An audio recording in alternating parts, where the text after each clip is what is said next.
Federko's only choice for granite countertops, cabinets, and flooring.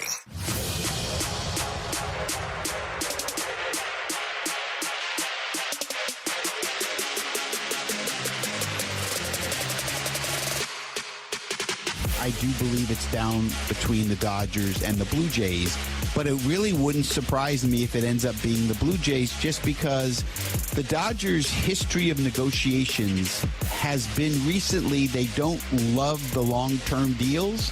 Can you imagine if they were to get Toronto were able to get them? And I think it would be absolutely amazing.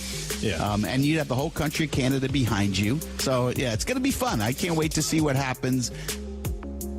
That was Jim Bowden on MLB Network Radio earlier today. Nobody seems to know what is going to happen with Shohei Ohtani. All we know is that the expectation is, according to JP Morosi, that the sweepstakes will come to a conclusion at some point over the weekend. Alongside Alex Ferrario and Tanner Hendrickson, I'm Brandon Kiley. We're broadcasting live from the E&B Granite Studios out of the Centene Community Ice Center.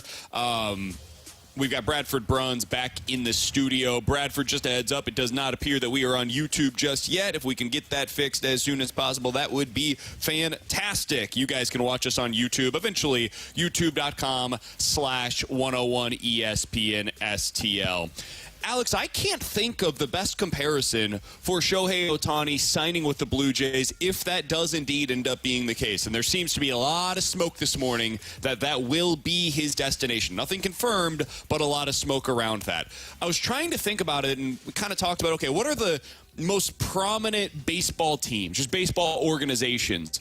I think the Blue Jays would be like 12th, maybe 15th on that list nationally. And I mean, you think about in the NBA, guys that end up going to less popular destinations. Most of those are like the Nets, which is the second best team in the New York area. You don't really see guys going from their current team to a destination that is a smaller market organization very often. Maybe they'll re-sign, but they don't leave a big market to go to, and Toronto's not technically a small market, but a less desirable, quote-unquote, market. Can you think of a comparison for what this would be like in Major League Baseball or, frankly, any other sport? No, because I think it's probably the rarest case in all of professional sports, because not only do you have a legendary player, a superstar Hall of Fame-esque type player that's available free agency, but he's deciding to go somewhere because he wants to kind of fly under the radar. And that's rare when you have a player at that talent level. I mean, think of guys like Bryce Harper when they were at that talent level. Where do they want to go? Well, they want to go to a market where everybody was talking about them. Hockey's the same way. Basketball, football. It's very rare to get a guy who wants to go to a team and really not be bothered. But that's Shohei Ohtani, and it's such a rare case. So if you're the Toronto Blue Jays, I mean, it's the perfect scenario for you, because you've got a guy who wants to come play for you. Why? Because you're a competitive team, but also because it's a different market than where you were at. You know, as you heard in the cut there by Jim Bowden, you've got the entire market behind you. But let's be real. Toronto, there's one thing that dominates, and it's the Maple Leafs, and then you've got the Blue Jays and the Raptors there as well.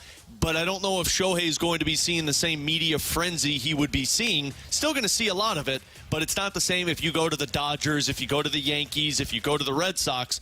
This is the rarest of cases, and it's why you really don't see much of this, if you even see any of this. Yeah, I've been trying to wrap my head around, like, who is the next closest guy that has done this in any sport, and I can't really think of one. Is it Johnny Gaudreau going to Columbus? Somebody on the text line mentioned that, and that might be the closest comparison. Somebody else mentioned LeBron going back to Cleveland, and, like, sure, there's something about that, but he also is from Cleveland. So if Shohei Ohtani was from Toronto, that would be one thing. This isn't that. This is Shohei Ohtani deciding to leave Los Angeles to go to Toronto, which is the second biggest team in its own market. Like, that's what's so baffling about this, is it's not even, because Toronto's a large market, right? But it's just outside of the United States, so we don't view it that way. But it would be like going to, I'm trying to think of, like, a market that is known for something. Like, it would be like going to the White Sox in Chicago or something like that. It's just, it's not the same. What about Matthew Tkachuk going to Florida? Maybe. But that was a trade, so like. Well, but he opted to sign there. He chose to go there. But Miami is a desirable market. I guess it's different for hockey. It's not, sure. though, so like that but would be imagine being like a 25-year-old single dude and saying, hey, where do you want to live for the next 7 years of your life? Miami seems like a pretty nice place to go. But if you're Shohei, I mean, it's Toronto, so maybe that's not where you want to live. But it's the East Coast, so you're very close to places like New York where you get that flavor of it, but you also have the comfort and the security blanket of it's not the major market. Somebody else mentions Carlos Correa going to the Twins the first time around. That is a great comparison. Now, the difference, that was a one-year deal. He was basically trying to recoup some value and say, hey, I'm going to go play for this team that's willing to give me the most amount of money for a one-year setting. This would be a record-setting deal. It sounds like it's going to be close to $600 million if and when he signs, and he's getting that from Toronto. It's a shocking development. If you had told me coming into the season, hey, where is Shohei Ohtani going to sign at the end of this year?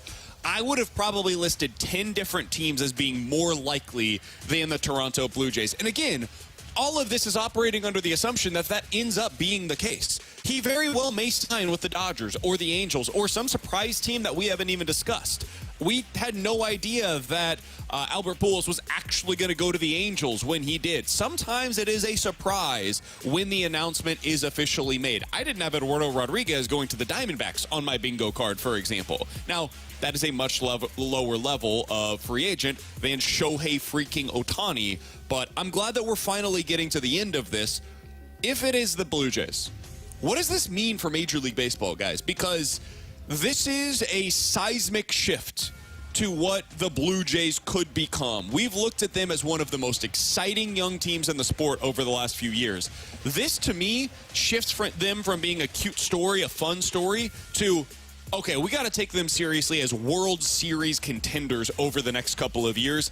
And to me, it is very similar to what we saw from both the Rangers and the Padres in recent seasons. It would be like the Padres trading for Juan Soto, in my mind, of announcing themselves officially as we are all in for the next 2 years with Bichette and Vlad Guerrero Jr. as a part of our lineup to go along with Shohei Ohtani. And you got your pitching staff, too. I mean, Kevin Gossman at the top of all of that. Now you're adding Shohei, who I know is not pitching there. But the comp he just made there is why I would be hesitant to say, like, oh, we need to be serious about the Blue Jays, because people were saying that about the Padres, and they were underwhelming compared to what a lot of people were hoping they were going to be, which I would be a little skeptical Toronto's going to be that as well. I mean, Shohei absolutely makes that lineup so much more dangerous with him in the middle of it, and pitching-wise, when he's healthy, you know that's going to be there. But, I mean, Toronto's going to be entering the window of we need to start winning sooner rather than later, because all of our younger players are going to start costing us more money. And you heard Jim Bowden mention they're not a team that likes to extend themselves very far with big contracts for a lot of players. So do we win in 2 years before we've got to pay Vlad Guerrero Jr. a ton of money and Bo Bichette a ton of money? Or do we falter for a couple of years because we've got this star power on our roster and we don't live up to expectations, and then next thing you know, we're turning into the Angels once again? Yeah, they'll be better than the Angels ever were because they have more pitching depth, more depth in the organization as a whole. But you're right, it is a seismic shift across baseball, and honestly, it's a weird flip in the AL East where when you think of the AL East, you think of three big markets in New York, Boston, and Toronto. And Toronto had never operated as a big market team. Well, now they are flipping their market on its head, operating like a big market team, while Boston continues to go down the path of starting to operate more as a mid-level market team, not willing to spend the big dollars, not willing to go out and sign big-time free agents. Now, maybe that changed this offseason. Maybe they go out and they target a Yamamoto, for example.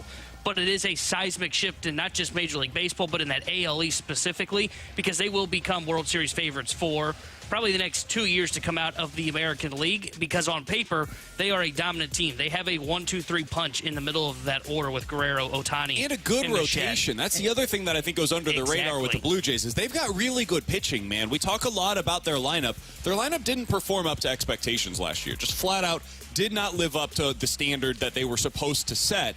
The rotation, however, did. The rotation was pretty damn good up in Toronto, and until the manager started making baffling decisions in the playoffs. Stupid analytics ruining the playoffs. To have everything in place to potentially go on a legitimate run last year. Yeah, they were a really good team last year, and that's before you even just add in the bat of Ohtani, which feels like overkill, honestly.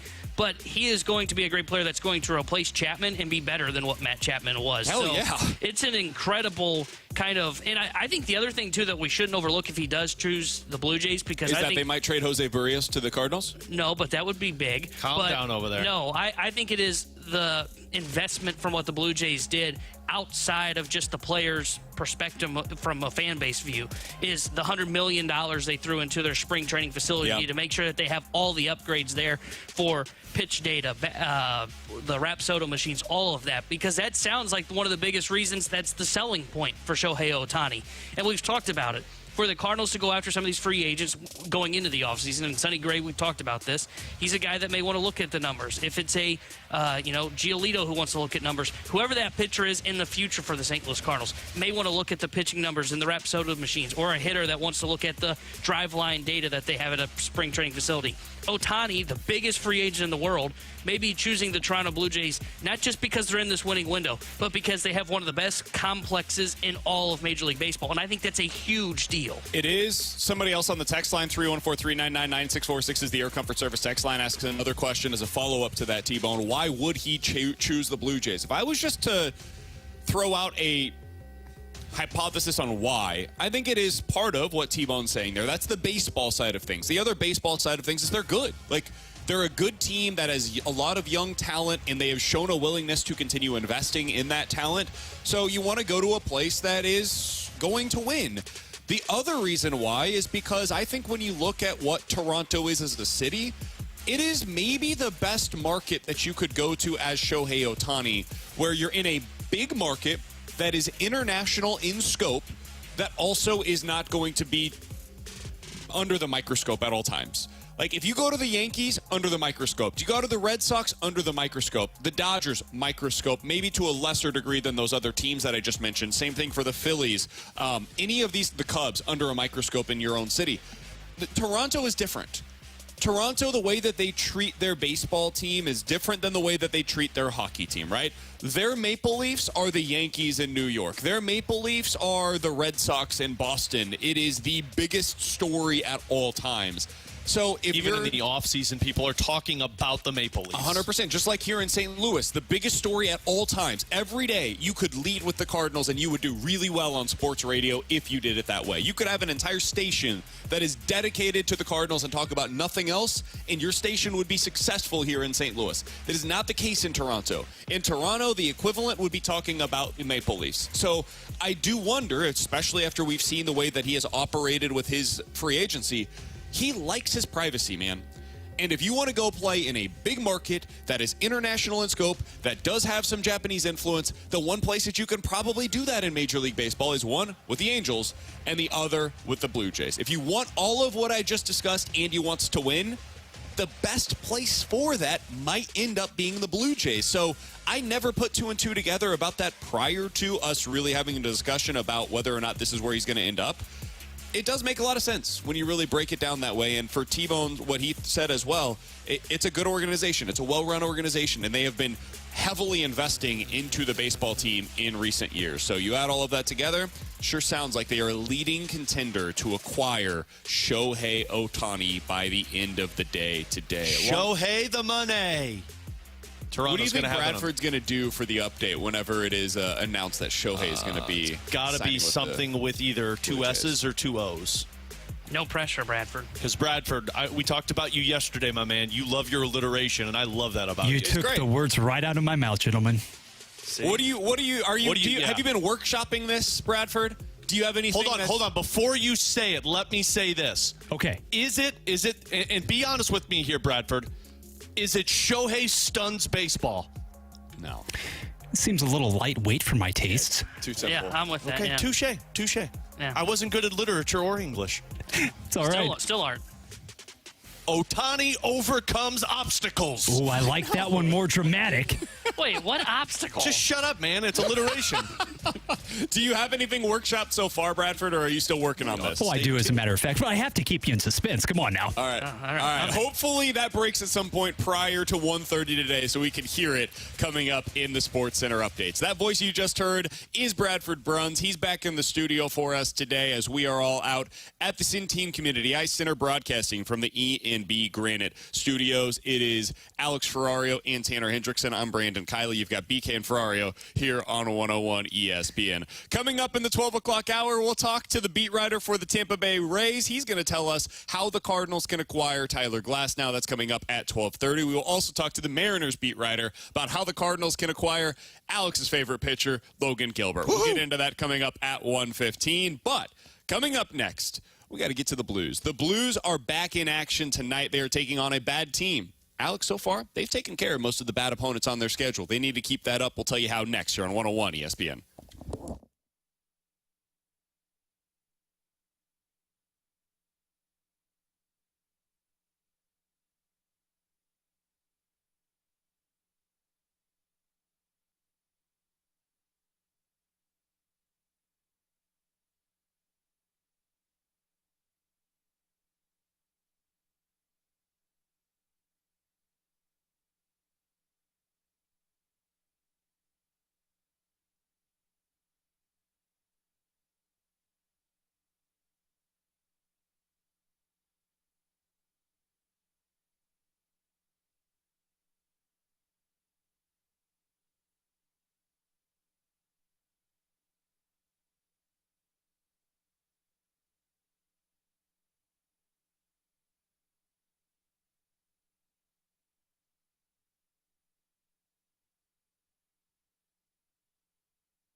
We're back to more exclusive Blues talk.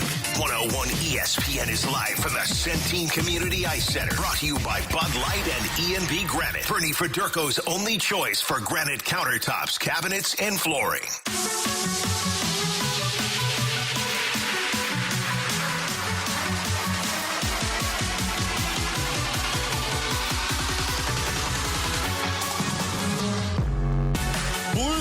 preparing to bludgeon the Blackhawks and the Blue Jackets this weekend. Oh, man, you steal my stuff. Tanner Hendrickson.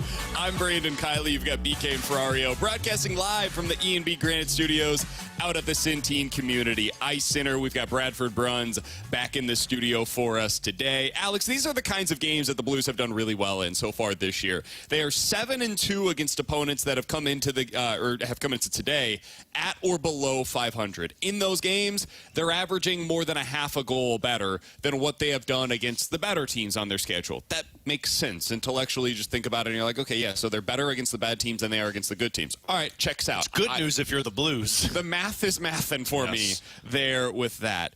How do they continue that trend this weekend? How do they make sure not to let up against these teams that are, let's be honest, scuffling in a significant way? Well, first of all, you can't come into this game with the same mindset you had against the San Jose Sharks, because we all know what happened in that game.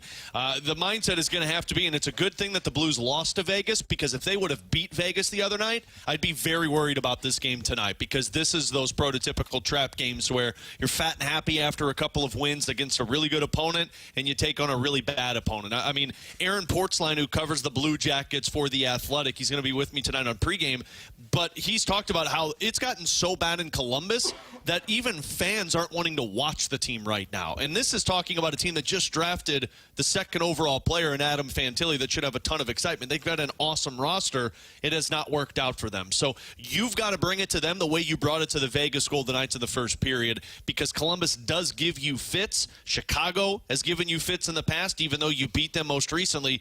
It's going to have to be the Blues focusing on the heavy play. It's going to have to be forcing this team to make the mistakes that you continue to mistake. And really, it's going to also have to be figuring out this second period blunder that you suffer from. Yeah, they're going to have to play this like it is the Vegas Golden Knights, because I feel like at times, and I feel like this has been a trend for a couple of years for the Blues, where they sometimes play down to their competition. And that can't be a thing against the Columbus Blue Jackets and the Chicago Blackhawks, because as we've talked about, I think all week, is at some point you're going to have to go on a winning streak this year if you're the St. Louis Blues, and there's no better time to start that than these two games this weekend, against the Columbus Blue Jackets tonight and then against the Chicago Blackhawks. Two teams that are very much underperforming, are not very good hockey teams. Take care of business, then find a way to win after that. But you're right, it is just sticking to their game, playing a heavy style of hockey, sticking to their scheme defensively, too. They cannot start to play pond hockey because they look at it and go, oh, this is the 30th and 31st teams in the NHL. Stick to your scheme and take care of business and play it like it is the Vegas Golden Knights. This team still is an upper half team in terms of offense. They've scored 80 goals this season, which is 15. They suck defensively, and their goaltending has not been good. So just don't make their goaltender look like an all-star, which means you got to put bodies in front. This should be a game Jake Neighbors comes away with a hat trick in, because their top defenseman is out, Werenski and Severson, so their size isn't there on the blue line. Their goaltending has struggled. This is a team you should be able to park your body in front of him and take his eyes away. So this is his game. That's why they're getting Jakub Vrana back in the game. Makes sense you're putting him back into the game like this because, well, goaltending hasn't been that pretty. Doesn't make sense you're putting him on the fourth line to play, but no other spots to play him, right? So the update on that front, by the way, is that Jakub Vrana will be in this one. They're taking Alexandrov out, Alex? Is that the core? No, they're taking – who was it that came out? Is it Blais? Yeah, they're taking Blais out. Really? Mm-hmm. Yeah, because that fourth line was Toropchenko, Alexandrov, and Vrana. Thoughts? I mean, this isn't the first time Sammy Blaze has been a healthy scratch this season. And when they healthy scratched him last time, it was because Berube thought that he wasn't providing the team with what he typically does, which is puck possession in the offensive zone. Here's my tinfoil for you. It's not going to end with Vrana on the fourth line tonight. By the end of the evening, I would imagine Kasperi Kapanen or Oscar Sundqvist is playing on that fourth line, and Vrana is shifted up to play with Shannon Kyrou or is shifted up to play with different theory Hayes on in the third line. I have a theory that Vrana just won't play in the third period. Well, that's not going to happen no matter what. That's not going to happen no matter what. If you're up, you're not putting Vrana on the ice in the third period. He's not playing. So, sure. Your fourth line's probably not playing if you're up in the third period. Alexandrov and Toropchenko won't be out there unless you're on the penalty kill. Like, this team right now is a team that shifts. This goes back to that shutdown line we talked about yesterday. This is a team that in the third period, up or down by a goal, they shorten the bench to 3 lines, or they really shorten the bench to 7 players. Here's a question for you. You score a goal in this game. What line are you putting out there? Following the goal? Mm-hmm. That is part of why I don't like Vrana being in the lineup. Probably Sundqvist, Saad, and Kapanen, but I don't know if I like that line either to be my response line. That's the thing. Like, whether you score a goal or the opposition scores a goal, I don't love your option of who's going to go out there after that goal is scored. Frankly, I didn't like the option when Blais was there Agreed, but it's a hell of a lot better than Jakub Vrana being put on the ice in that I think the hard scenario. part right now, this all goes back to not having a winger, because Kevin Hayes should be your third-line center. Kevin Hayes should be your third-line center to where Sundqvist could be on that fourth line. And a Hayes with Assad and Kapanen going out there following a goal, I feel good about. Sundqvist with Toropchenko and Blais, I feel good about. But you don't have anybody who brings that line up with Kyrou and Shen. How do you... They need to acquire a middle six forward. They do. Or they need to hope Snuggerud becomes this guy by the end of the season. I mean, you're not going to get him until the end of the year, but that's he and Dvorsky are who you're hoping take that spot. Do you think this is Jakub Vrana's last chance? Yeah. I think you're going to play him for a short stretch here, and if it doesn't look good, you're putting him on the fourth line for a reason, because Craig Berube wants him to do other things than offense, and you're saying, go out there and show me you could do it on this line. So this is what I find fascinating about this, putting him on the fourth line, because that was the question that I was thinking in my head is this his last chance? And I'm not trying to defend Vrana here, and I'm not trying to go after Craig Berube as a coach, but aren't you setting him up for failure? Yes. Like, you know he's not going to play defense. This is where I would put Hayes as the third-line center, to your point, Alex. Move Sonny down and have Vrana as one of the wingers in the middle six. Vrana's in there because he's going to be on the first power play unit, too. You're putting him back in the lineup. You're going to see you're going to see very minimum ice time at 5-on-5 with Vrana and a lot of power play time on that number one unit. Just go 11-7. Well, we're talking about Vrana right now. The part that surprises me the most is Tyler Tucker stepping in for Marco Scandella. Marco Scandella has been arguably one of your better defenders this season, penalty kill-wise, which I know your penalty kill didn't look great against Vegas, but Marco Scandella brings some skill to that left side. Is that just load management, do you think? Probably. Where they're just trying to make sure that Scandella stays healthy. And you want reps for Tyler Tucker. Yeah. But I got to be honest with you guys, and I know I'm in the minority, one of Letty or Krug could sit. I mean, Marco Scandella could play with Parayko or Falk. Scott Perunovich could play with Parayko or Falk. Those guys have shown the ability to. Frankly, there have been liabilities in these last couple of games with one or both of those players. And there have been times this season that they have looked really good. But right now, Marco Scandella is not the guy I'm looking at saying probably deserves a healthy scratch. It would be two other players before I'd go to him. If the Blues are going to try to acquire a middle six forward and a top pairing defenseman, one of the places that they could go to do so is Calgary. According to Pierre LeBrun, though, it does not appear that that is going to happen anytime soon, which honestly might be a good thing for the Blues. They could probably handle waiting a little while to figure out what exactly they have on this roster before making a move like that. According to Pierre LeBrun of The Athletic, Craig Conroy wants to see how his team plays for a little while, and it makes sense for him for guys like Tanev and Noah Hannafin, who are pending UFAs. He also wants to see what the market ends up becoming for Elias Lindholm. So don't expect anything in the immediate future when it comes to the Calgary Flames, despite their slow start to the season. Coming up in about 15 minutes or so, 314-399-9646 is the Air Comfort Service text line. We'll get to Ask Us Anything. If you guys have any questions, sports or otherwise, we will get to those in about 15 minutes or so. But coming up next, would you rather see Mizzou beat Ohio State in the Cotton Bowl or Kansas this weekend at Allen Fieldhouse? I am baffled by some of the responses that I've seen to this question. We'll get to our answer to it next year on 101 ESPN.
football on ESPN. Army and Navy. Pregame at 1, kickoff at 2. College football lives on 101 ESPN. 101 ESPN Sports Center.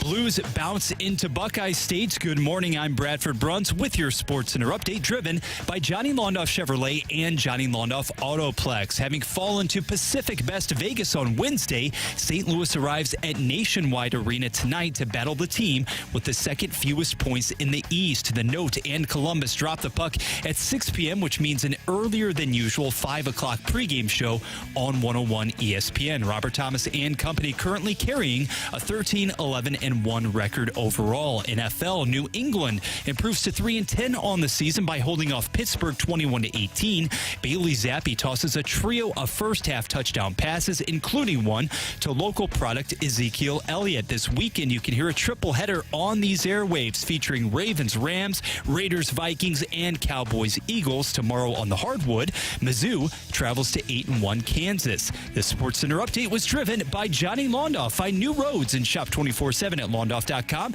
and LondoffAutoplex.com. Are you kidding me? More Blues talk, more often. 101 ESPN is live from the Centene Community Ice Center. Brought to you by Bud Light and E&B Granite. Bernie Federko's only choice for granite countertops, cabinets, and flooring.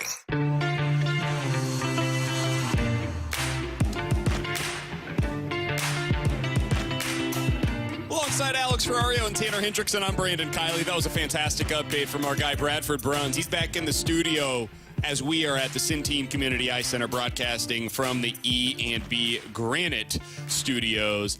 Alex, I have seen a lot of fans discuss this question online over the last 24 hours or so. And frankly, I don't understand how anybody could select one side of this over the other. So my buddy out in Kansas City asked a question because this is a huge game in KC, Mizzou versus Kansas. He said, would you rather see, as a Mizzou fan, Missouri go into Lawrence and beat Kansas this weekend in basketball, or go to the Cotton Bowl and beat Ohio State? That's a question? I said, and I don't think it is a close call at all, you obviously take beating Kansas and Lawrence this weekend. And it's not a close decision for me. Like, I didn't even give it a second of thought of like, ooh, I don't know, that's tough. You got to go one way. No, this is a clear and resounding, you beat Kansas and Lawrence, and you never look back. Like, if somebody told me here's two pills, one of them you get to beat Kansas, the other you get to beat Ohio State. Which one do you prefer?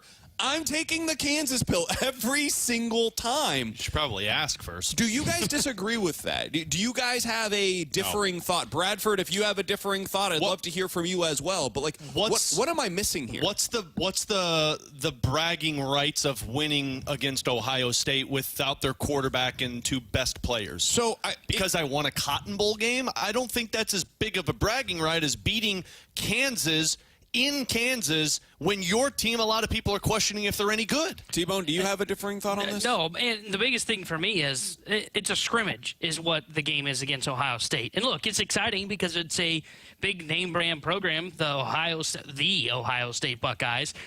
But they're missing their quarterback who just transferred. They're missing their two best wide receivers. Even if they weren't, like, set all of that aside for a second, I don't care who plays for Ohio State. Marvin Harrison Jr. could play for Ohio State. My answer is the same. They could get Eddie George back into the lineup this weekend. That would be answer is fun. the same. Nick and Joey Bosa could both line up at defensive end for them. Also My fun. answer remains the same. Even if they had Troy Smith at quarterback this weekend, my answer remains the same. This feels like the question of would you James rather... Laurinaitis could line up at middle linebacker, and I'd be like, no, I don't care. This feels like the question that was posed in the past of would you rather win the World Series or see Pujols hit, 700 home runs? Pretty sure which one we're all going to jump on board with here. 700. Yeah, 700. Yeah, sure. Personally, guys, I do feel as if this debate is a lot closer, maybe, than what we're getting into on the surface. But, BK, essentially what you're saying is that the fact that you're going up against the blue blood, that should be in and enough of itself, right? In terms of beating Ohio, like playing Ohio State? Yes, just going head-to-head, as in what we see in the box score a couple of years from now. That's not going to matter as much as the fact that you went head-to-head versus Ohio State in the Cotton Bowl. Yeah. No, you got to the Cotton Bowl. That's the success we all wanted, and move on. The season, whether or not it is a success, does not hinge on the bowl game. It doesn't. Like, it will change nothing about how I felt about this team. You can't take away, even they could get beat by 50 in this bowl game.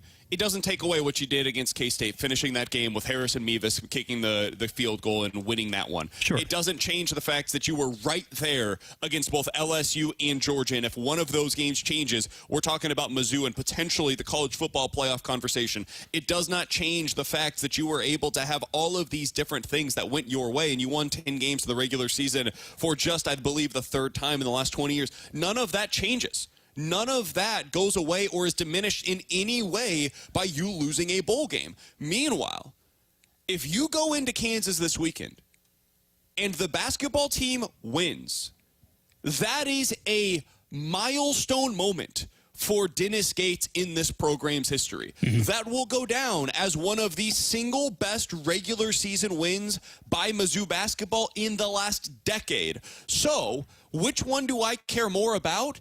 It's beating the hated rival in Lawrence and going out there and winning a game that will signal, okay, maybe this team is better than we all expected them to be. And even if they aren't, even if they don't go on to do anything meaningful this season in basketball, I get that moment.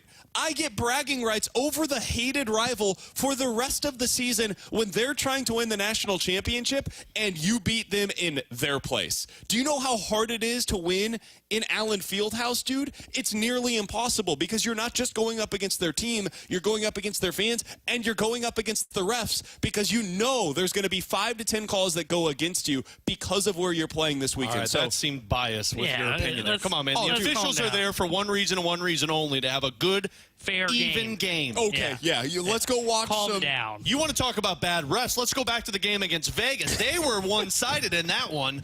I am genuinely surprised by the number of people that are taking the college or taking the bowl game on this one. I had somebody in my mentions on Twitter when I said that I would take KU or take beating KU and Lawrence over the Cotton Bowl.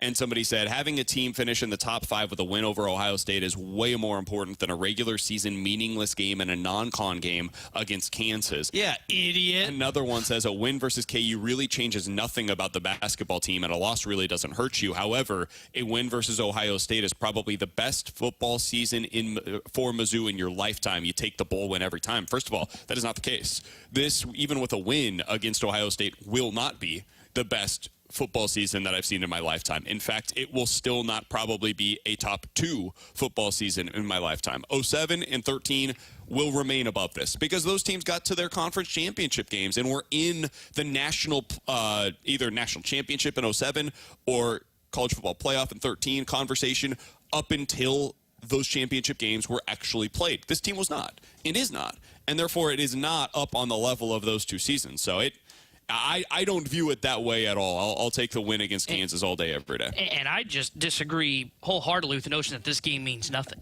in the basketball sense.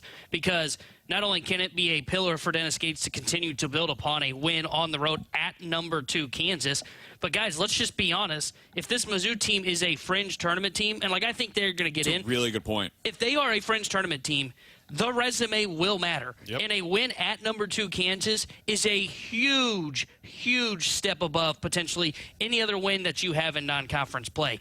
That could be a win that if they are a borderline tournament team is the win that gets them into the NCAA tournament. And though they may be one and done in the NCAA tournament in that case and be one of the last 4 in, that's still a good positive step for Dennis Gates rather than saying, in year 1 he made the NCAA tournament, and year 2 he didn't even get there. There are 2 different conversations to be had then. Tanner, I think you make a great point. The one qualifier here as well, though, if you don't essentially follow up what could be a monumental triumph there, we know that entering this season, this team, KU under self at Allen Fieldhouse, 305-17. But if you don't follow up a potential win there with the same thing in the bragging rights game officially versus Illinois, I'm not sure if it catapults you in the same fashion as you would hope going forward. but neither does winning the bowl game. This is the thing that I don't understand. So many people are talking about how it impacts recruiting. No, it doesn't. It does nothing for your recruiting. The win for recruiting was being 10 wins in the regular season. That's what mattered. Your recruiting class is going to be finalized before that game is played, man.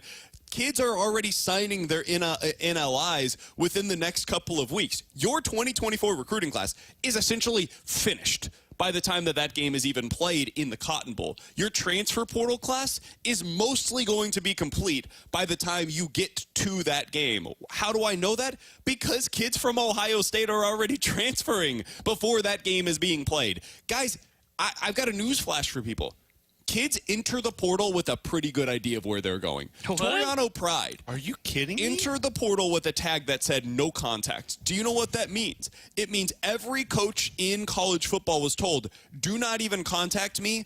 I know where I'm going. I thought that where meant did he end up? I thought he wanted to go to a team where there was no contact, like where you don't touch each other. Oh, two-hand touch football? Yeah, where it's flag football. He came to Mizzou without talking to any other teams in college football. That sounds like tampering. It was, and you Sketchy. know what? Every team is doing it, and if your team isn't T-Bone, they're not doing it right. Illinois plays by the rules. We play by the rules. That's why we're not making a bowl game. And can't keep anybody in Illinois on their team. The 2024 class is all but done. In the 2025 class, man, it is not going to be made or broken by whether or not you beat Ohio State. I'm sorry, but these games just don't matter that much. Now, if Mizzou was in the college football playoff, and we were talking about Mizzou versus Michigan or Mizzou versus Kansas on the basketball court, totally different discussion. Give me the college football playoff win. But Mizzou playing in the bleeping Cotton Bowl? I love that they got the Cotton Bowl. I think it's fun that they're going to play against Ohio State. That's the end of the importance of this game. BK's not even watching the game. Okay, let's relax there. Me neither, I will man. certainly be talking about that game leading up to it, but man, Mizzou versus Kansas, let's not diminish the importance of this game. Yeah, but they don't really have the a shot border at war? them. Get out of here. They don't have a shot at them, though. Like, Yeah. at least Mizzou's got a shot against Ohio State. True. So which one's more important there? You're not wrong. I mean, But- like, you go into Mizzou, it's like, cool, thanks for having us, guys. We'll just take the L and walk out. Yeah. Where, like, you go to Texas, you're walking out with a Buckeye win. T-Bone, Whatever that trophy might be. before we get out of here, Is it cotton? No. Toilet paper? I did want to ask you, Basically. what do you think we're going to learn about Illinois tomorrow against Tennessee? Because that's another big game.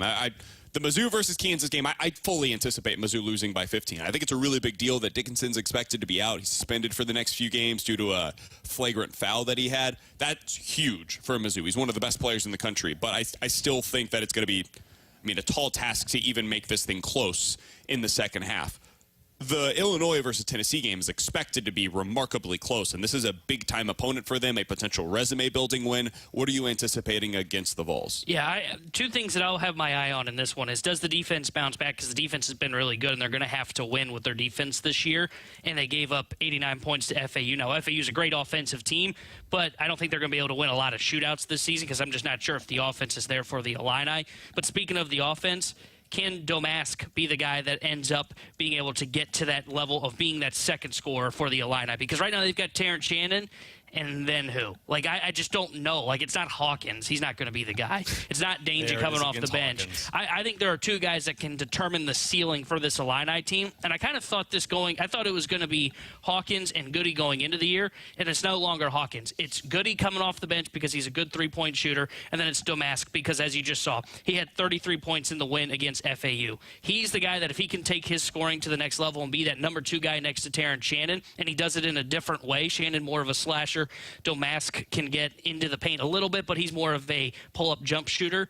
Then I think if he can get to that second scorer type level where you've got a 1-2 punch, that's going to keep the Illini where they can beat Tennessee and they can beat just about anybody. I was duped by a fake account. Hunter Dickinson is playing in this game against Missouri, which sucks. That guy's really good. Lost. Damn, I'm so mad at myself. I did not Duped by the realize fake account. that was fake. That's on me. Bad job by me. I tried to vet these things, and I did not do that at all. You're supposed to be the expert. Damn it, man. I totally fell for that one. Hook, line, and sinker. BK was so ready to put like $100 on the money line for Mizzou to win. Absolutely. Because he's like, Dickinson's not playing. Dickinson's not playing. Man, that would have been really big for Mizzou. It would have been a very nice thing for them to not play against one of the 10 best players in the country. Alas, here we are. Coming up next, 314-399-9646 is the Air Comfort Service text line. You have any questions, sports or otherwise, get them in now, and we'll get to them next on Ask Us Anything.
101 ESPN has your chance to win a pair of tickets to the 64th annual St. Louis Baseball Writers Dinner on Sunday evening, January 14th at the Missouri Athletic Club downtown, celebrating the top performers from last season and honoring the legacy of those who have made long-lasting contributions to the Cardinals organization. Tickets are on sale now for what will surely be a memorable night for St. Louis baseball fans. Get all of the details and get entered to win that pair of tickets for the St. Louis Baseball Writers Dinner now, either at 101ESPN.com or on your 101 mobile app. Wall-to-wall Blues coverage is right here. 101 ESPN is live from the Centene Community Ice Center. Brought to you by Bud Light and E&B Granite. Bernie Federko's only choice for granite countertops, cabinets, and flooring. You've got questions, we may have the answers. Maybe. It's BK and Ferrario's Questions and Answers on 101 ESPN. 314-399-9646 is the Air Comfort Service text line for Ask Us Anything. You guys get your questions in now on the Air Comfort Service text line for Ask Us Anything. All right, from the 314, Alex, what do you think Marcus Stroman's value would be, and would you have any interest in him for the Cardinals? No, I wouldn't have any interest in it because I don't think he's the better pitcher above Sonny Gray. And that's what you're still searching for. I have no idea what his market's going to be. I would imagine, what do you guys think, like 2 by 40, 2 by 50, something like that, 3 by 60. I don't think he's getting anything more than a 3-year deal, especially Eduardo Rodriguez's deal. I think that's what he's going to get. You think so? Something similar to that. I just don't know if you give him $20 million a year. I would not. His second half. He's historically had a bad second half. He's a guy that wears down as the season goes. Yeah. I'm with you, though. I don't think I would bring him in. I think he's a good pitcher, but he's a good pitcher if you're looking for a number 2. The Cardinals are still searching for a number 1 starter. So I would not. I think he probably will get he'll probably get a little less than Eduardo Rodriguez, but yeah, he'll be in that ilk of range, I would say. Yeah, that's where I would probably pay him, and I do not have interest in him for the Cardinals. 314-399-9646 is the Air Comfort Service text line for Ask Us Anything. Guys, would you trade Nolan Arenado and or Paul Goldschmidt to get a number 1 starter and a top-notch reliever? I would not trade Paul Goldschmidt. I would not trade Nolan Arenado. I would just try to do it in a different way. Like, we're going to talk to Marc Topkin coming up in the 12 o'clock hour. He covers the Tampa Bay Rays for the Tampa Bay Times. I think he's one of the best insiders in the country when it comes to Major League Baseball. I want to hear what he has to say about Tyler Glasnow. What are they looking for? What would they want in return for him? That's the guy that I would be targeting. Like, I think we've made this a little bit too hard on ourselves. He has a $25 million contract for 1 year. I'm fine with that. The guys that are getting $20 to $25 million on the open market, I don't think are as good as Tyler Glasnow right now. And instead of having to do it over a 4 or 5 year period like we're talking about with Rodriguez or with Stroman, it's 1 year. So the risk is limited there. I don't think you're going to have to spend a ton to get him because rentals just don't cost that much via the trade market right now. So I would just go make that move. Yes, it's a lot of money. Yes, it probably limits you in what you're able to do for the bullpen, and that's fine to me. Like, go trade for your bullpen pieces. That's personally my preference. I would not trade Nolan Arenado because I don't think you have to trade Nolan Arenado. You said I wouldn't trade Goldschmidt first. If you had to trade one of them, would you trade Arenado over Goldschmidt? Because I think I would trade Goldschmidt over Arenado. I just think you have more natural answers for what you need at third base. Like, if you traded Arenado, you move Gorman to third base, you put Donovan at second base, and now you're just going younger and cheaper, and honestly, you probably turn your attention to the free agency market for that pitcher as well. Like, you could trade Nolan, and you'll get, let's say, Bobby Miller, right? He's a part of your rotation now, and then I would, turn my attention to Blake Snell and try to sign Blake Snell to a massive long-term contract because now I'm just building behind young position players and freaking awesome pitching. So that would be the way that I would turn my attention if you were going to go that route. I don't think they should, but that would probably be my route that I would go. Or Yamamoto, honestly. I would just get a last-minute meeting with Yamamoto and say, hey, $300 million, here you go. Yeah. You get the $30 million that we were previously paying to Nolan Arenado. Yeah, I wouldn't trade either, but you're probably right. I think Arenado would be the guy that you trade because there are more natural fits. But I guess I would say I would rather have Arenado over the next, 5 years left? Then, I think Goldy maybe has 3 years left in his career, 4 years left in his career. So, in that case, maybe I'd consider Goldy. But again, I wouldn't trade both because I'm with BK. I would build around them, and I would go all in, and I'd go after a Glass now or a potential Dylan Cease if they don't want Nolan Gorman in that package. 314-399-9646 is the Air Comfort Service text line for Ask Us Anything. Guys, do you think one of Purdy, Prescott, or Tyreek Hill will be the MVP? I don't think Tyreek Hill is going to get it, even though I think he is the most deserving person of the MVP right now. As of today, I would say that it will probably be Brock Purdy, even though I completely disagree with it being Brock Purdy. The way that you typically see these things go is who's the quarterback on the best team. And this year, the best team has been the San Francisco 49ers. I don't think there's a close second. And he's been the quarterback, and he's been really good for them. So while I have my disagreements with it, I think he would probably be my favorite today for the MVP. I actually think it's going to be Dak. And I think this Sunday night... Got to win this week. This Sunday night, if he puts up a solid performance the rest of the season, although I know it's still challenging with the Bills and Dolphins and Lions, but if you put up a big-time show against the Philadelphia Eagles and then just maintain that same level the rest of the way, I think Dak's the clear-cut guy because he personally has done it with less weapons than Brock Purdy. Yeah, I'm kind of with Alex. I think if any of those three are going to win, it would be Dak. I hope so, because I've got a bet on him. Yeah, now I'm rooting for Brock. Yeah, it does take a big weekend this weekend against Philadelphia, but I would take him. I just don't get the hype around the Brock Purdy in terms of MVP experience. Like, he is definitely when I think MVP, I think of a guy that is a game breaker. I'm going to win this game by myself. Brock Purdy, we saw what happens when he doesn't have weapons with him this year. They lost 3 in a row. Now, I think he was out for one of those games, remember, but they lost 3 in a row. He needs those weapons around him. Dak, he has CeeDee Lamb, and then what's his next best weapon? Brandon Cooks. Yeah, and it's taken 9 weeks to get him Tony going. Pollard has been terrible this year. Their offensive line has been hurt pretty much all season. If I had to give it to one of those three, I think Dak's the one that's most deserving. He's Tanner Hendrickson. That's Alex Ferrario, and I'm Brandon Kiley. If you guys have any questions or if you want to get involved in the show, 314-399-9646 is the place to do so. That is the Air Comfort Service text line. You guys can always watch us on YouTube as well. YouTube.com/101ESPN STL. If you want to go back after the show, you want to check out the podcast, you can do that, of course, at 101ESPN.com or the free 101 ESPN app. It is all presented by Dobbs Tire and Auto Centers. But you can also check it out on YouTube at 101 ESPN STL. You can rewatch the show in its entirety over there. Coming up in about 15 minutes or so, we'll get to our football pick 'em at the 12 o'clock hour. We'll also catch up with Marc Topkin, who covers the Tampa Bay Rays for the Tampa Bay Times. Want to get his thoughts on what it would take for a team to trade for Tyler Glasnow this offseason, and what does the future of Randy Arozarena look like in Tampa Bay? We'll get into all of that coming up in the 12 o'clock hour. But next, are the Cardinals becoming the start of a trend in Major League Baseball? Might be more likely than you think. We'll talk about it next here on 101 ESPN.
WXOS, WXOS HD1 East St. Louis, 101 ESPN is driven by Auto Centers Nissan, home of the lifetime warranty and 30-day return. We're back to more exclusive Blues talk. 101 ESPN is live from the Centene Community Ice Center, brought to you by Bud Light and E&B Granite. Bernie Federko's only choice for granite countertops, cabinets, and flooring.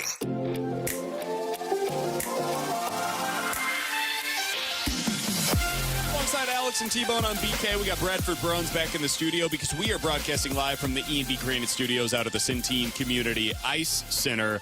Alex, the Cardinals are putting Tyler O'Neill at the front of the priority list of what their next accomplishment should be. They would like to trade Tyler O'Neill before they make any other moves this offseason.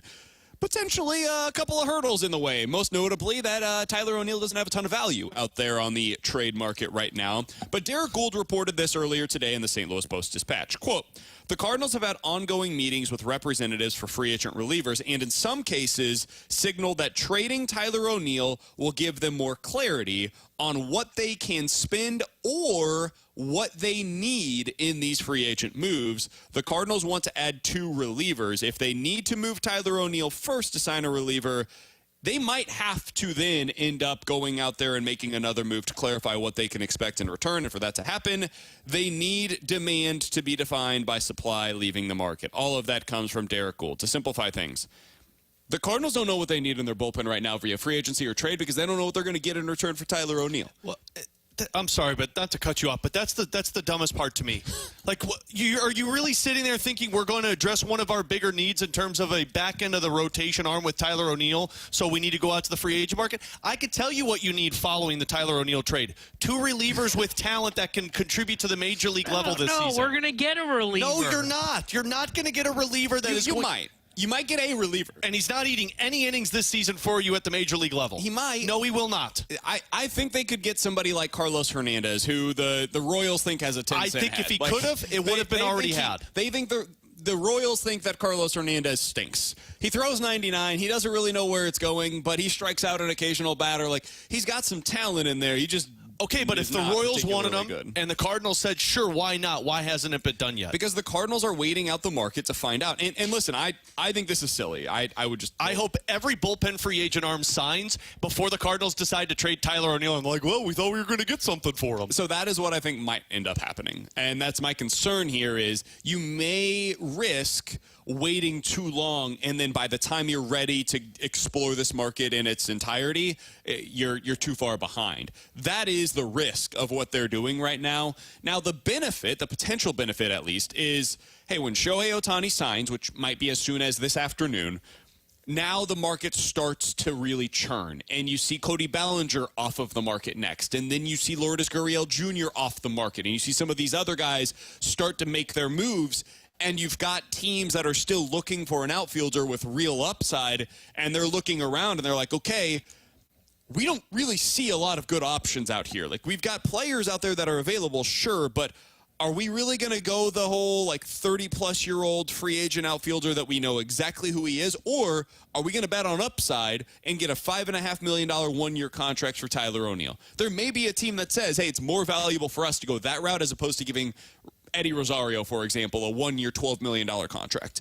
So you could see something like that, especially if it's a smaller market team like the Guardians or the Royals, etc. But you've got to wait. And if you wait too long, after Shohei signs, maybe another team says, you know what, we're not going to improve our rotation the way that we wanted to. We're not going to be able to improve our offense the way we wanted to. Let's go get Josh Hader. And when Josh Hader signs, now you've got the trickle-down effect of, okay, the rest of the free agent relief market starts to move. And then the trade market on relievers starts to move. And boom, Cardinals are between a rock and a hard place because they're waiting to get sufficient value for Tyler O'Neill. Just go make the deal, man. You jumped to the market on the starting pitching, and I think that was smart. Do the same with this Tyler O'Neill trade. Just take what you can get right now. Yes, it's going to be underwhelming most likely. It's probably going to be underwhelming whether you do it now or by the time we get to later on in the offseason. It becomes more underwhelming the longer you wait because other teams are going to be like, do we really want to trade this to go get that guy, or we can just sign this guy? And that's why it's amazing to me that I don't think the Cardinals have the leverage they think they do. I think they're sitting in denial, thinking that somebody's going to just say, well, we need to meet the asking price, so we'll give this guy that we don't really want to give up for Tyler O'Neill. When in all reality, that's not happening. Every team that they've tried to pursue to trade for Tyler O'Neill isn't going to change their decision on Tyler O'Neill, because somebody is going to tweet out within now and spring training, Tyler O'Neill is in the best shape of his life and feels he's ready to prove doubters wrong. That's not going to raise the trade value either. The other thing that somebody on the text line mentioned, Seabone, and I want to get your thoughts on this from the 636. Guys, what difference does it make if you trade Tyler O'Neill's $5 million away now or in 2 months? You've rid yourself of the money either way. You know right now exactly what you're going to have to spend. That's my other thing. It's like, if you decide to trade Tyler O'Neill now or in 3 months, you've still sent the $5.5 million elsewhere. He's not going to be on your opening day roster. So operate over the next 3 months as if you don't have his money on the books. That's the easiest way to go about this. Now, I guess what they would say in return to that response would be, well, we may include him in a bigger deal for one of the pitchers. That's one of the things that Derek Gould's been reporting. Maybe they find a way to do that, but if you do, the bigger deal is really what matters there. It's not Tyler O'Neill's money, because whether you do it in a one-off deal for a reliever right now, or if you do it later on this offseason for a minor leaguer, or if you do it in a bigger deal, the $5.5 million is being sent somewhere else no matter what that money is. So operate accordingly, and then you figure out what you need to do in your bullpen. I would just right now try to jump the market by trading Tyler O'Neill or signing one of those relievers today. Even if you don't move Tyler O'Neill off right now, that should not be the priority. The priority is improving the bullpen in whatever way you can and figure out the rest from there. Yeah, that's where I am. I would be focusing on the priority of, okay, we need bullpen help. Okay, how do we do that? Can we get a trade? It sounds like there's not a trade there. And I think when you see the reports that say, well, the Cardinals have explored the trade market, but now they're going to have to probably pivot to free agency, it's because they're not getting a bullpen arm for Tyler O'Neill, not the one that they want, at least a high leverage arm.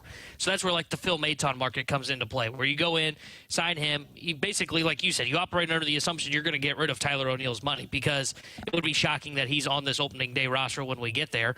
I would go to the free agent market, get the bullpen arm you're targeting, get him, and then I would then make Tyler O'Neill the pivot for trading him for a big arm. And honestly, I don't know how he would be involved in a bigger deal. I just don't see a team wanting to take on a salary like Dylan Cease. I don't see the White Sox saying, yeah, let's take on a salary like Tyler O'Neill. So this is going to sound crazy, and I want to ask Marc Topkin about this coming up in about 20 minutes or so, but I do wonder if maybe that's something they're considering with the deal for Tyler Glasnow, and the reason why the Rays would even consider it, and I don't think they would, because he's going to refuse to play on their field, obviously, so he's only eligible to play in 81 games. That's the reason I was going to say. But if they're trading Randy Arozarena this offseason, if that's their stated mission, is to remove his salary from the books, I guess you could see in that scenario why it would make sense for them, but still it doesn't answer the question of, well, he's only going to play in 80 games next year. Exactly. So how are you? Because that's the thing I don't like. If he didn't come out and say I can't play in Tampa Bay because my knees, then yeah, there's where it makes sense.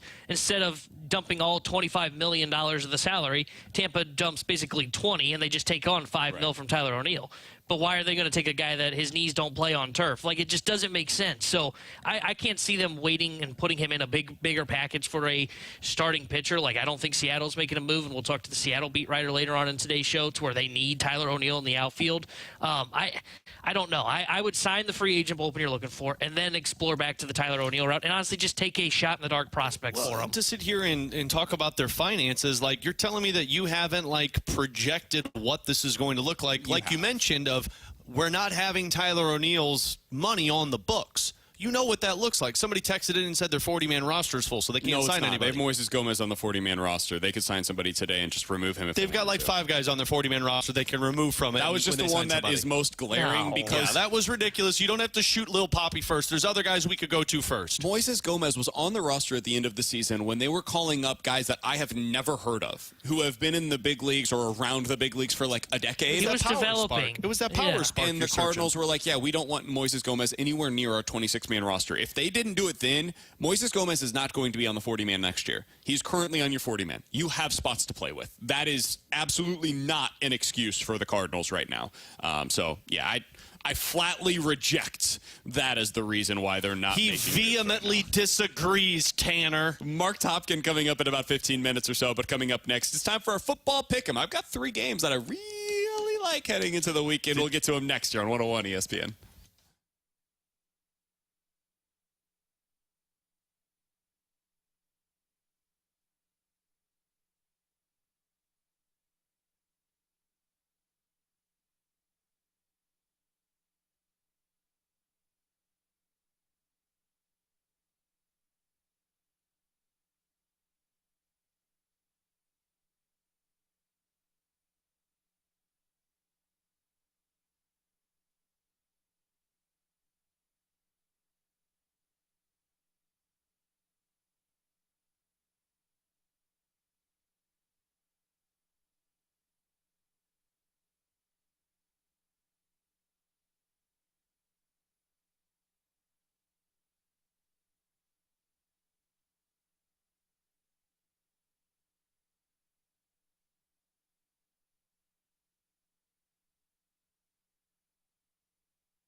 Make your picks for this week's Fastlane Pick'em Challenge at 101ESPN.com. Show off your football knowledge and see if you can top the Fastlane and the dudes from the Rizzuto Show on the point. For this week's top score, it's the Fastlane and the Riz Show throwing down all football season long in the Pick'em Challenge. Enter your picks for this week right now at 101ESPN.com. Refreshed by Bud Light, official beer sponsor of the NFL. Easy to Sunday, easy to enjoy.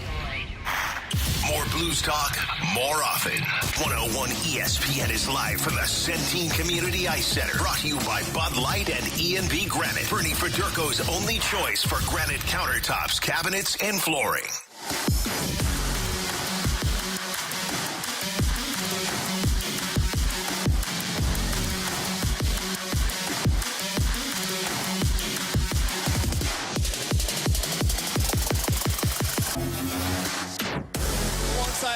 T-Bone, I'm BK. We are broadcasting live at the E&B Granite Studios out of the Centene Community Ice Center. Somebody on the text line earlier today said, guys, did I miss it earlier this week? I didn't hear you breaking down your picks. No, you didn't.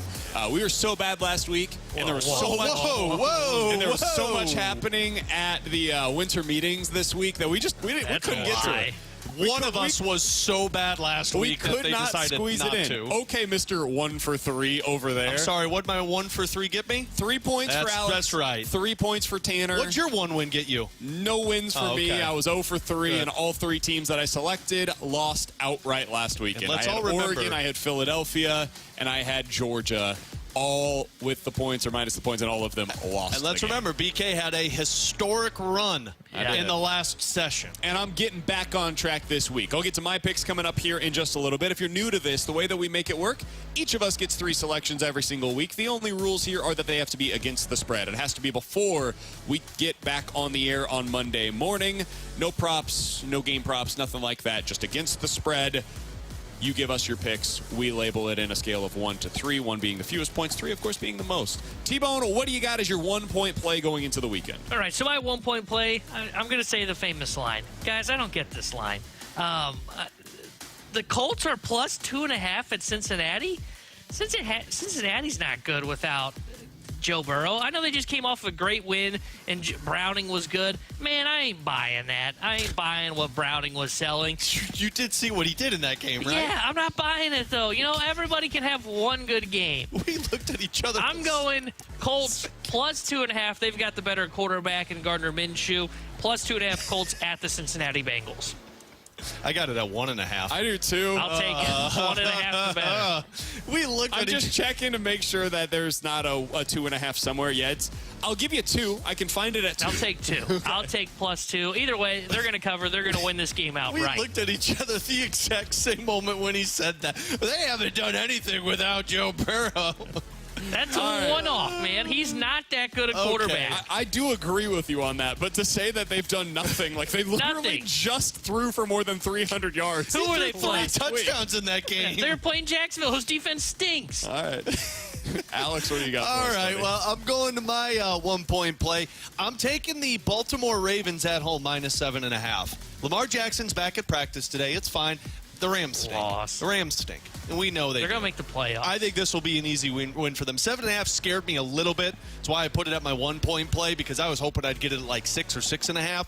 But number. I think they could cover with this one, so I'll say 7.5 for the home team. All right, so he's got the Baltimore Ravens minus the 7.5 points. I am also going with a favorite. I am taking the Cowboys minus the 3.5 points against the Eagles. Alex, this might be me overreacting to my bet that I placed last week, in which I had the Eagles against the 49ers. My fear here is that the Cowboys have done nothing against the quality opponents on their schedule. They are the NFC's version of the Dolphins so far this year. That being said, I do think the Eagles have become a bit of a paper tiger, and I should have taken the 49er side last week, but out of principle, because I believe in the Eagles, I had to take the Eagles. I'm going with the Cowboys in this spot. I think they're the better team. Give me the Cowboys at home minus the 3.5 points. I wish it was 3, but 3.5 I'll take. I'm the repeat of that one is my 2-point play, but I'm the other side. I took the Eagles. I think the Eagles, after that butt whooping, are going to be a little more pissed off, and everybody always gets up for that game. And frankly, I will take the Eagles defense over the Cowboys defense as it stands right now. So I'll take the Eagles in this one. Yeah, I kind of liked your side on that one. I almost took it as my 1-point play, but as we know, Browning hasn't done anything. All right, my 2-point play. The Lions, minus 3 at the Chicago Bears. I think Goff is going to bounce back. He had a rough game against the Bears at home. I think he bounces back. I think he has a better game, and by him having a better game, they're going to cover 3 points easily. So I like the Detroit Lions, minus 3 at the Chicago Bears. I am also taking the Detroit Lions minus the 3 points at the Chicago Bears. Me too. That's my 3-point play. Come on. So, T-Bone, as a Rams fan, you know the downside of Jared Goff in the outdoor weather going on the road. That is why, in my opinion, this line is what it is. Because Jared Goff on the road is a disaster more often than not. So I was unwilling for that reason to put it as my 3-point play. But, man, the Lions are just a significantly better football team than the Chicago Bears. And if you're telling me I can get them minus 3, if this was 3.5 or 4, I might not touch it. But 3 points, I'll go ahead and take it. I think the Lions are the flat-out better football team. T-Bone, what is your 3-point play this week? All right, so I think the big reason for this line being down is the number 1 wide receiver is now out for the season. Houston Texans -3.5 at the New York Jets. Jets defense is good, but I trust C.J. Stroud. Zach Wilson's afraid to be even playing this football game. He might get hurt. The offensive line is not going to protect him. He's going to be running around trying to just not get injured. So I think this is easy. I don't think it's going to be a blowout because I think the Jets can keep this game close, but I think the Texans can win by 7 points at least. So I'm going to take the Texans -3.5 at the Jets. Boys, I can't believe I'm doing it. I can't on the Army-Navy believe that game? I am doing it. Betting on the Army-Navy game? My team might be done. Yeah, they are. I certainly don't anticipate them winning this weekend.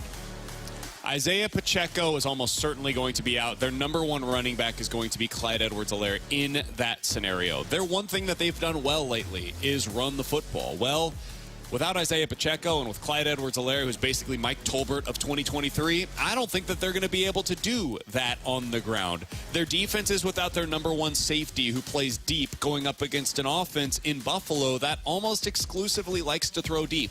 Josh Allen has a lot to prove. They're coming off of their bye. This is a team that I think it's their most consequential game that the Bills have played in the last 20 years.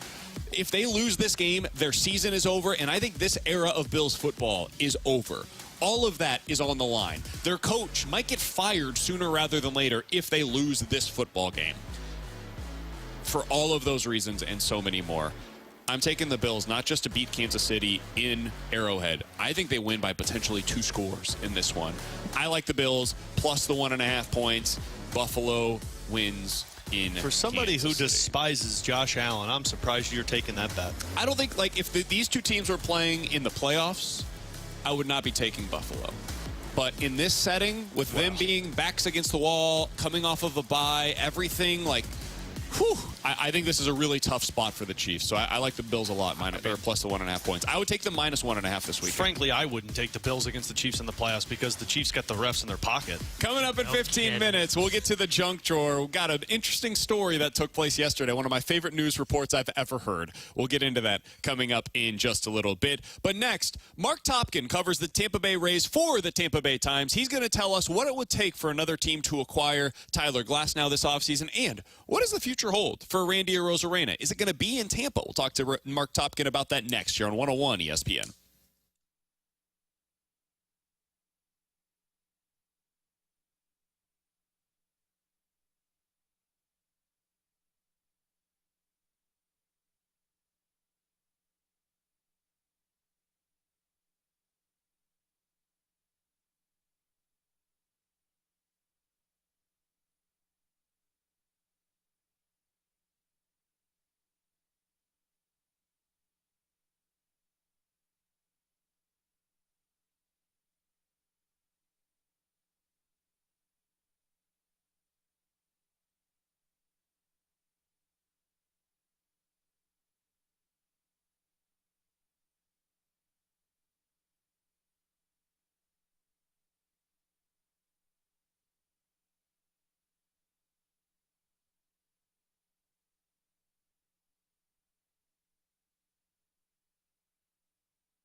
101 ESPN Sports Center. Blues make a bid for another road win. Good afternoon. I'm Bradford Bruns, and this Sports Center update is brought to you by Saliga Heating and Cooling. Tonight in Ohio, St. Louis takes aim at its 5th victory in the past 7 tilts away from Enterprise Center. Metropolitan Division worst Columbus is the foe, with puck drop slated for 6 p.m.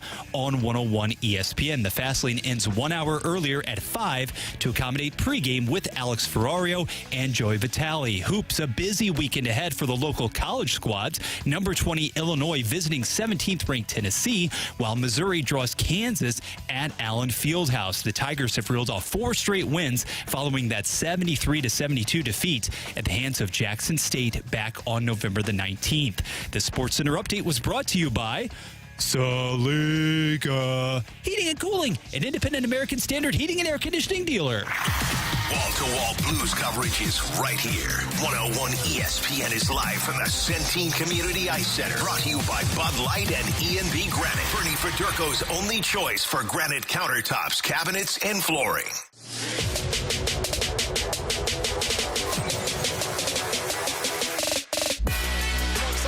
Ferrario and Tanner Hendrickson. I'm Brandon Kiley. We're broadcasting live from the E&B Granite Studios today out at the Centene Community Ice Center. Blues back in action this evening. Alex will have pregame coverage for that one coming up this evening here on your home of the Blues, 101 ESPN. But right now we shift our attention back to the Cardinals and back to Major League Baseball as a whole by going out to the 101 ESPN hotline to be joined by Marc Topkin. He covers the Tampa Bay Rays for the Tampa Bay Times, does a fantastic job over there. And earlier today he had a piece talking about what the Rays' plans are the rest of this offseason, including this line. Most likely to go is frontline starter Tyler Glasnow and his $25 million salary, perhaps soon. Marc Topkin joins us now on BK and Ferrario. Marc, we appreciate the time, man. Thank you so much for hopping on with us today. What do you think the timeline looks like right now for Tyler Glasnow in those trade discussions?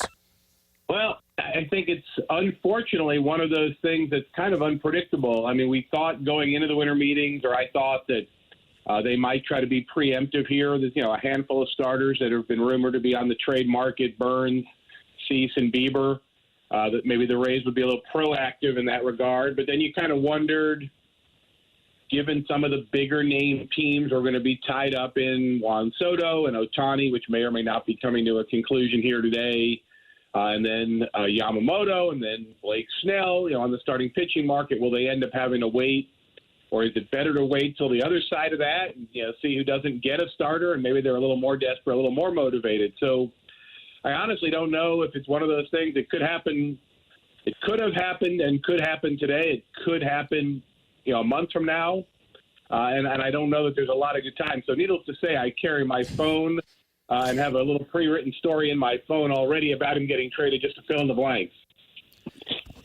Marc, when you look at what the Rays are going to be looking for if and when they do trade him, though, what do you think they want to add? Is this a scenario where they're looking to replenish their farm system? Are they looking for major league-ready pieces? What are you anticipating the Rays will want in return whenever they do make that deal? Well, let me preface this by saying one thing about the Rays, and they're not unique in this, but I do think they are strong advocates of this, and maybe in a smaller group of teams. They may have a shopping list, but they're willing to make a lot of stops at the mall. So in other words, if they don't get what they need, they have a better trade by getting something else. They'll be happy to then take on the task of going somewhere else to get what they need, or flipping something that they got. And maneuvering around that way. So they wouldn't take less to get what they want. What they need is some young starting pitching, which it seems like probably every team could tell you that they need that. Some young, controllable starting pitching. They're in a situation where they're going to open the year without 3 of the 5 guys that were in their rotation last year because of injury. McClanahan will be out for the full year. Springs will be maybe back around midseason. Rasmussen probably August or so, and might come back as a reliever, given he's had several arm elbow issues. So they're looking to kind of restock their rotation, if that's a fair way to put it. They're always looking for dynamic young players who can turn out to be superstars, like Randy Arozarena was when they got him from the Cardinals a few years ago. You knew I was going to bring that up. Of course. They need. What do they need? They need a young starting pitcher or 2. They need a catcher. They only have 1 on the 40-man roster. the Wander Franco situation is a very vexing thing for them because they have to assume he's not going to be back, and they have to stock up to have someone to play that position and have a backup. But they also could get him back at some point too, so they're not going to, probably invest a ton in that. So that's a weird situation to work around. Taylor Walls will be the starter. He's actually coming off hip surgery, might not be ready for opening day, which is a long-winded way of saying, maybe a optionable infielder, versatile guy who can play short, can play somewhere else. Maybe he's an infielder, outfielder type. So those would be the kind of things they'd be looking for in trading Tyler Glasnow. So, Mark, obviously a ton of teams are going to be interested in this conversation, but do you think the Cardinals match the best with Tampa Bay? Prove that Mo was serious when he said they were going to go get pitching, right? They've already signed 3 starting pitchers. But to see them turn around and trade for one, I'd probably be a little surprised. I mean, it's a pretty big investment for 1 year. It's obviously a bigger investment for a smaller market team such as Tampa Bay than it would be for the Cardinals or one of the true, big market type teams. You don't have any guarantee of having him past the 1 year. He has never really had a full, healthy season. And sometimes it's just little things. He's missed starts. Last year it was an oblique. 1 year he had some issues with cramping in his hands and legs. He had to come out of a couple starts. So I think the 120 innings that he had last year is pretty much like his big league high. 21 starts. That was his big league high. So it's a little bit of I don't even want to say it's a gamble, but you're not, you're getting 1 year and you have to assume everything's going to go right in that 1 year. So, sure, I would think the Cardinals, like almost every other team, would have some interest. I've heard about half the teams have been serious. The ones that have come out for whatever reason, not necessarily even factually, but have been Dodgers, Cubs, Braves, those 3 Reds for sure. But look, they just came from 4 days in Nashville. There's so much misinformation at the winter meetings and things that literally people hear from someone else and throw out there, and you don't even know where that first person got it. So who's really involved, I couldn't really tell you, but I would think any team that needs a starting pitcher would have some interest in Tyler Glasnow. Well, Mark, you mentioned, Glasnow's missed time due to cramping. The Cardinals have somebody who's missed a lot of time due to cramping, so like a Tyler O'Neill for Tyler Glasnow swap seems likely, Let's right? Get it done. Call it in. There you go, and they could keep some of the locker placards the same with the same first name and everything, through the second half. So look, I mean, Glasnow's and it's a Cardinals outfielder, Mark. Like Cardinals outfielders work for Tampa Bay. There you go. I mean, there is a little bit of a track record there, right? So, how tall is your pitching coach? That's another question. I don't know. Dusty Blake's like my 6 foot. I don't know, actually. One of the benefits that Tyler Glasnow has had here is Kyle Snyder's been the pitching coach, and he also is a 6'8" pitcher. So he was very helpful to Tyler, like in getting all those levers and long limbs working together. So you might have to hire like a tall pitching coach or an assistant or something too to be like. They're in the market for an assistant pitching coach. We'll trade for him too. That'll determine the path that they need to take. One of the requirements for the job is you have to check yes or no. Are you 6'7"? Right. that'll limit the candidates. That might be the tip-off for you. If they hire a tall assistant pitching coach, you might think there's a pending deal for Glasnow. There's a fair reporting trick there.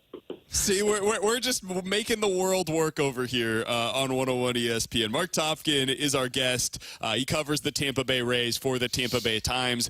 Marc, I did want to ask you a little bit about your perspective on Glasnow because I'm kind of with you. I'm skeptical that the Cardinals will go make another move for a starter, but there is so many differing opinions on that it makes me wonder maybe they will go out there and try to acquire somebody else that is a frontline starter. In your opinion, based on what you have seen from Tyler Glasnow, if he were the guy that somebody had pegged to be the game 1 starter for their team in a playoff series, do you think he matches that with the way that he pitches? Is he that level of a starter when healthy? I mean, let me put it this way. That's definitely in him. Now, it didn't come out this year. That was exactly the situation. They went with him in game 1 instead of Eflin. It was a little bit of a surprise. In fact, our fine columnist here at the Tampa Bay Times, John Romano, wrote that column saying, is this going to be Tyler Glasnow's signature moment? That really wasn't. It was kind of shorthand. It didn't really go too good, didn't stay in the game very deep, and it was a kind of a frustrating day. And it was a frustrating and very quick 2 days for the Rays, and they were suddenly gone after winning 99 games. But I do think Tyler Glasnow has that potential. Now, people will tell you that they thought that with Pittsburgh too, but this is a guy who really benefited from the trade to the Rays. He was kind of buried by the end of his time there in Pittsburgh. He was pitching out of the bullpen. He was pitching in middle relief, low leverage. Was kind of beaten up over there, like, you didn't make it. We're going to just keep you around now and see what happens. And then he got a new lease when the Rays traded Chris Archer to Pittsburgh. They got Glasnow, Austin Meadows, and Shane Baz, a young pitcher who's going to come back this year from Tommy John and probably be really, really good too. So it worked wonders for Glasnow then. I do think he's in a good place mentally. He's a great guy. He's a very kind of eclectic taste. He goes on vacations overseas every year. In fact, there's some pictures of him on his Instagram. He was like in the desert in Peru, and then he was at a wedding in Tulum and some other crazy things. So all kinds of adventures, and he's a great interview. So he's a good guy to have. He's a really good pitcher. It's a one-year deal if you get him, obviously, with the chance, of course, to keep him if you want to extend him. So it'll be curious to see, but I think he's a good fit with a lot of teams. When you talk with people in the industry, what is your impression of his value around the league? Do you anticipate Tampa getting a significant haul in return for 1 year of Tyler Glasnow? Well,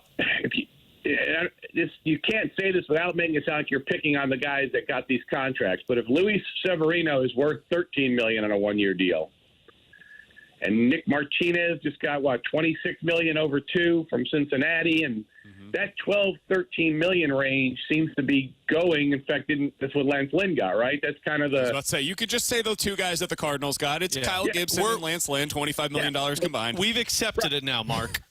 Okay, so if that's the going rate for back-end starters, who are probably that's where they are right now, right? I think you could make the case that $25 million and some prospect inventory, so it's an added cost there. But a guy who has the upside of Glasnow, I do think it's pretty appealing. It's not going to be everybody, like I said. I think other teams at the Rays end of the financial scale aren't going to be interested, but I've heard some of the AL East teams are interested, and one of them may be getting Ohtani today, so that would be quite something. But I do think there's enough interest that they will get a pretty good return. They won't get as much back for him as when they got him for Archer because of just the 1 year control. But I do think they'll get some key pieces back, or a key piece and a prospect or something like that. Mark, what happens with Randy Arozarena with all of these reports? I think Randy Arozarena, I think he stays here. I mean, he's a guy that a lot of teams have asked about, and the Rays have. That's kind of, again, I think most teams probably do this. They just make a bigger deal out of acknowledging it, that if people ask about their players, even guys that you think you're not going to trade, they're going to run the ball out and listen and see where it leads to. So they've had some people ask about Randy Arozarena. He's going to make about $9 million this year. It's his second of 4 years of arbitration. He's going to be old enough that he probably won't get an extension from the Rays. He'll probably end up staying here and then getting traded, in a year or two, and then go somewhere else and, finish out his contract and then sign his eligibility and then sign a long-term deal somewhere. But he's really good. They made a big marketing push with him this year. They had the Randy Land seating section in left field. That was kind of cool every Friday night. And if he hit a home run, everybody in the place got a free beer or something. So that was a pretty big moment the one time he did. So that was cool. But he's a pretty big guy, a pretty big part of their team here. So I'd be surprised if they trade him this year. Now, this time next year, if he has, he's had 3 straight 2020 years. So if he does that again and continues to improve, then I think you could see that number get to the point where they probably trade him by this time next year. Mark, are you willing to exclusively report that the Tampa Bay Rays are out on Shohei Ohtani? You know what? I think that's a safe bet. But the other day, when Ken Rosenthal reported the other day that Shohei Ohtani was in Dunedin, which is just down the road here where the Blue Jays training site is, I did text some Rays people and say, "What are you guys doing tonight? What are you guys?" Got a few good laughs. Check in. Where were you on the night of December 7th? Right, exactly. No, it's yeah. I think we can safely say that, and then I think you could probably say the same about the Cardinals at this point. Whoa. You don't know. Maybe he decides he wants some T-Ravs late in the evening. If it's a $30+ million contract and it's more than 6 years, I think you can go ahead and safely say at this point that the Cardinals are out on any of those deals, given what we've seen in the last. If you guys have been looking at Twitter, there's been some private jet tracking going on, and the plane that's supposedly on its way to Toronto. So unless that was just a ruse and they're pulling into St. Louis and the Lambert, you might have it. Well, they've got another one that's going over to the UK, so somebody speculated maybe signing with Arsenal. Who knows at this point, Mark? He could be going anywhere. Someone will see him at some point at the Southwest Airlines here in St. Louis at the Lambert, and they'll say, hey, Shohei's in St. Louis. It's going to be great. He loves toasted wraps. Mark, we appreciate the time, man. Thanks so much for hopping on with us today. We feel like we've got a better idea of what the situation is down there with Tyler Glass now. All the best to you and the family, man. All right, man. No problem. Fun talking with you guys. Thanks, Mark. You got it. That's Marc Topkin. Covers the Tampa Bay Rays for the Tampa Bay Times. Does a fantastic job down there. Alex, when I hear everything that he had to say about Tyler Glasnow, here's a question that immediately comes to mind for me. If the Tampa Bay Rays were willing to trade you Tyler Glasnow and a significant reliever, I don't know who that specifically would be, but a significant reliever from their roster, would you be willing to give up Brendan Donovan? I probably would, because I'm keeping my better bat in Nolan Gorman. It puts a hell of a prowess on Lars Nootbaar to be that contact guy. Hopefully my upside of Thomas Ajayci can get close to what Brendan Donovan is. But if I'm getting that big-time reliever with Tyler Glasnow, I would probably pull the trigger on that one. If it's like Peter Fairbanks, who has connections to the area, he went to Mizzou, would you consider that, T-Bone? Yeah, I would. I would be open to the idea of moving Donovan because I think you have a similar bat profile in Lars Nootbaar. I don't think you necessarily need two massive just on-base guys. And right now he's in that super utility role, but Alex just mentioned a name like if Thomas Ajayci shows up, I think you could have him be a guy that could take that role. Or at the All-Star break potentially, whenever he might be ready, and I think there's a chance he's ready this year, Victor Scott could take over center field. Tommy Edman goes back into that kind of Swiss Army knife role. So, yeah, I would be very open to the idea of moving Donovan and building a package around that to get Glasnow and Fairbanks, if he's the reliever, whoever it may be. I don't know who it would be or what it would look like, but it just kind of when he was talking about, hey, they need somebody that can play a bunch of infield spots. Like, if they need him at shortstop one day, he can play it. If they need him at third base one day, he can do it. Like, they're going to make a lot of moves this offseason, and it sounds like Brandon Lau might be on the move. Paredes might be on the move. They have no idea what the future holds for Wander Franco. There's been a lot of talk about, hey, maybe this is the offseason where they trade Yandy Diaz coming off of a fantastic season for him. They might be making those kinds of moves this offseason, so how do they replace those players? Well, no matter who the guy is that you end up moving on from, Brendan Donovan can probably play that spot. And they know what the value is of a player like Brendan Donovan because they were the team that developed and then got the best years out of Ben Zobrist, who is probably the best comparison, honestly, for the value of Brendan Donovan. He's young, he's cheap, he's cost-controlled, he does everything well. He feels very Tampa Bay Rays-y. And I don't know that the Cardinals would be willing to do that for a one-year rental, but if you got a big-time bullpen arm in addition to the starter, you're really kind of killing two birds with one stone. I could see how that would end up making some sense, you know. I wouldn't want to do it, but I could see how you could talk yourself into that being the move that ends up making you the best right now. Yeah, I'd be all for it because you have a bat that then can profile from the left side in Burleson that could take over DH where I think Donovan is. Now, if they're playing as Gorman as the DH and Donovan's the second baseman, then I don't think you are trading Donovan then. But I would assume right now the plan is Gorman's at second and Donovan is DH/utility guy. And in this scenario, you just have Alec Burleson as your DH and have Gorman at second base. Exactly. Move on with it. And if you feel like, you know, we got to go to the market and get a super utility guy, you could get like a Whit Merrifield for cheap probably to go fit that role. A lot of people are bringing up the possibility of Tommy Edman as one of the players that you could send in return. I think Tommy Edman might be too expensive for them. He's going to make $8 million projected in arbitration this year. He'll probably be closer to like 10 or 15 in 2025. I don't think that's the kind of move that the Tampa Bay Rays are likely to make. I think they're going to want to take back as little salary as possible in return for somebody like Tyler Glasnow. They would probably take Brendan Donovan, have him on the roster for the next 2 to 3 seasons while he's still cheap, and then trade Brendan Donovan 3 years from now. That's the way that this team operates, man. That's why there's even any discussion about them trading Randy Arozarena, is because he's making similar money this year to what Tommy Edman is expected to make. So if they're thinking about trading Randy A for that kind of salary, yeah, I don't think they're going to take back a guy like Tommy Edman, even if that is what the Cardinals would like to do in this scenario. All right, coming up in about 10 minutes or so, what happens to the Cardinals this season if Arenado and Goldy are not a top 10 duo in Major League Baseball? We'll talk about that given the rankings that MLB.com put out earlier today. But coming up next, my favorite report I think I've ever seen on a news story here on 101 ESPN.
sports source in St. Louis that matters. WXOS HD1 East St. Louis, 101 ESPN. We're back to more exclusive Blues talk. 101 ESPN is live from the Centene Community Ice Center. Brought to you by Bud Light and E&B Granite. Bernie Federko's only choice for granite countertops, cabinets, and flooring. Let's open it up. The Junk Drawer with BK and Ferrario. Brought to you by Fenton Bar and Grill. Best trashed wings in Missouri. Dine in, carry out, 7 days a week.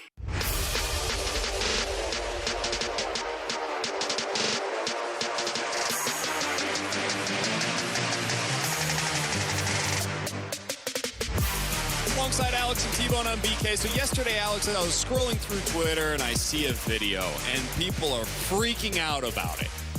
They're talking about how this is the greatest news report that they have ever seen. And frankly, I was like, okay, sure, yeah, okay. Hype this thing up to be something that it's not. I'm sure it doesn't live up to expectations. Oh. Might be the best news report I've ever heard. Just you wait. So CNBC was doing a segment about the stock price for DraftKings and how it's exploding and how they're expecting revenues to continue to increase twofold over the next few seasons. Great use of the word exploding. You'll find out why. Alex, I don't think I need to have any more of an introduction. Bradford, hit the report. DraftKings has doubled that performance, and you understand why. You have this massive secular wave behind it. So the negative impact is that it's all young men, and I parallel that with, or dovetail that with Pew Research, which says that 63% of young men are single, and that's the highest it's ever been. And 50% of those young men have no interest in dating, not even casually. And 30% of those men, or 30% of young men, say they have not had sex in over a year and don't seem to care. So the point being, they're getting pleasure out of sports betting instead. So DraftKings says that they've doubled revenue every year, expected to double revenue over the next 3 years, but that's just on the existing states. So the most populous states don't have legalized online sports betting. But what this means for housing then is you have the lowest household formation growth rate in over 60 years. It could be longer, but that's as long as the data has been comprised. And so you have young men who don't want to date and young women who are spending their time really with Instagram moments, going to the Taylor Swift concert. I don't know if you've been to them. It's all filmed about yourself at the Taylor Swift concert. So they're not getting married and building homes. What the hell is happening? That report just went like down a rabbit hole that I've never seen. So honestly, though,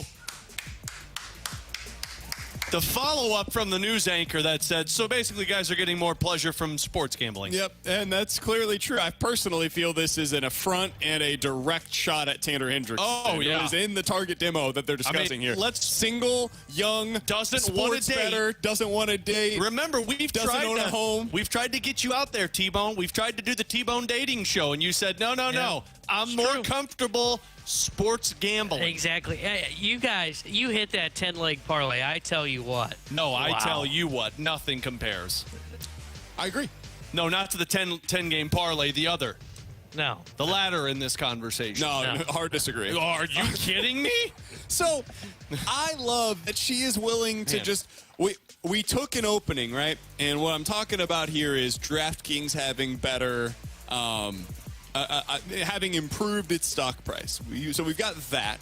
And then we have gone down the rabbit hole of young men are not dating. Young men are not having sex. Young men and women are not getting married. And the housing crisis that is about to ensue.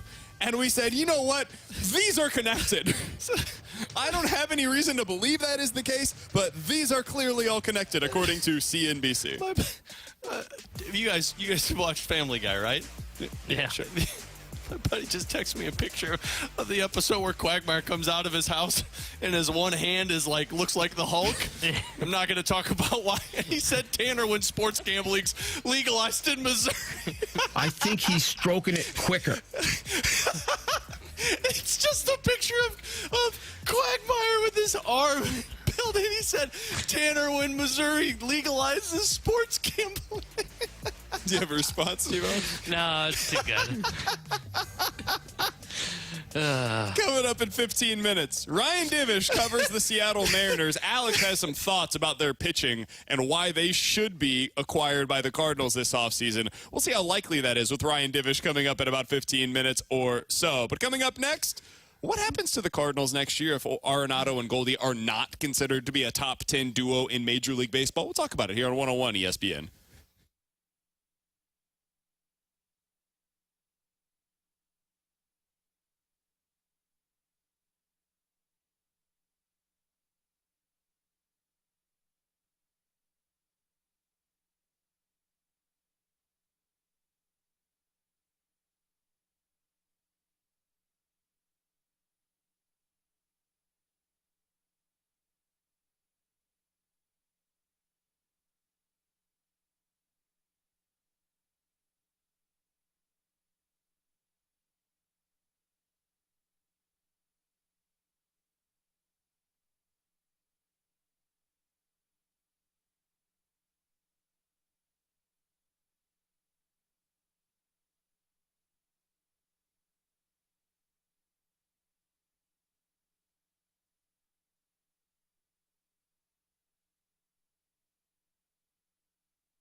More Blues talk, more often. 101 ESPN is live from the Centene Community Ice Center. Brought to you by Bud Light and E&B Granite. Bernie Federko's only choice for granite countertops, cabinets, and flooring.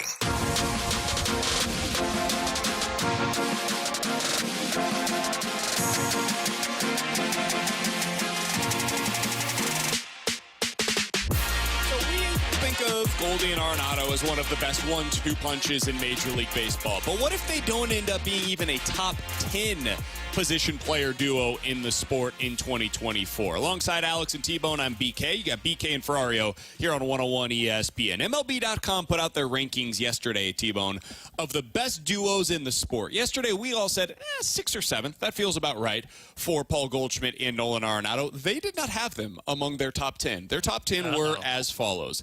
The Yankees with Soto and Judge. The Dodgers with Freddie Freeman and Mookie.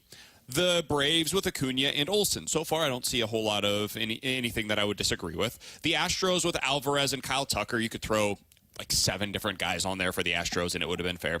The Rangers with Seager and Simeon. The Phillies with Turner and Harper. The Orioles was an interesting one with Adley and Gunnar Henderson. They have the Blue Jays with Vlad Guerrero Jr. and Bo Bichette. And then the Mets.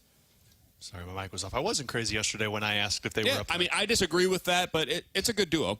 The Mets with Lindor and Alonso. And then finally at 10th, Fernando Tatis Jr. and Manny Machado. They have the Cardinals listed among the honorable mentions. The others that were listed there, the Diamondbacks with Corbin Carroll and Ketel Marte. So, Alex, I find this to be interesting because this is a national perspective on a conversation that we were having locally. I still disagree with it. I would have the Cardinals higher up on the list than where they do. They don't have them in the top 10. I would have them probably 7th.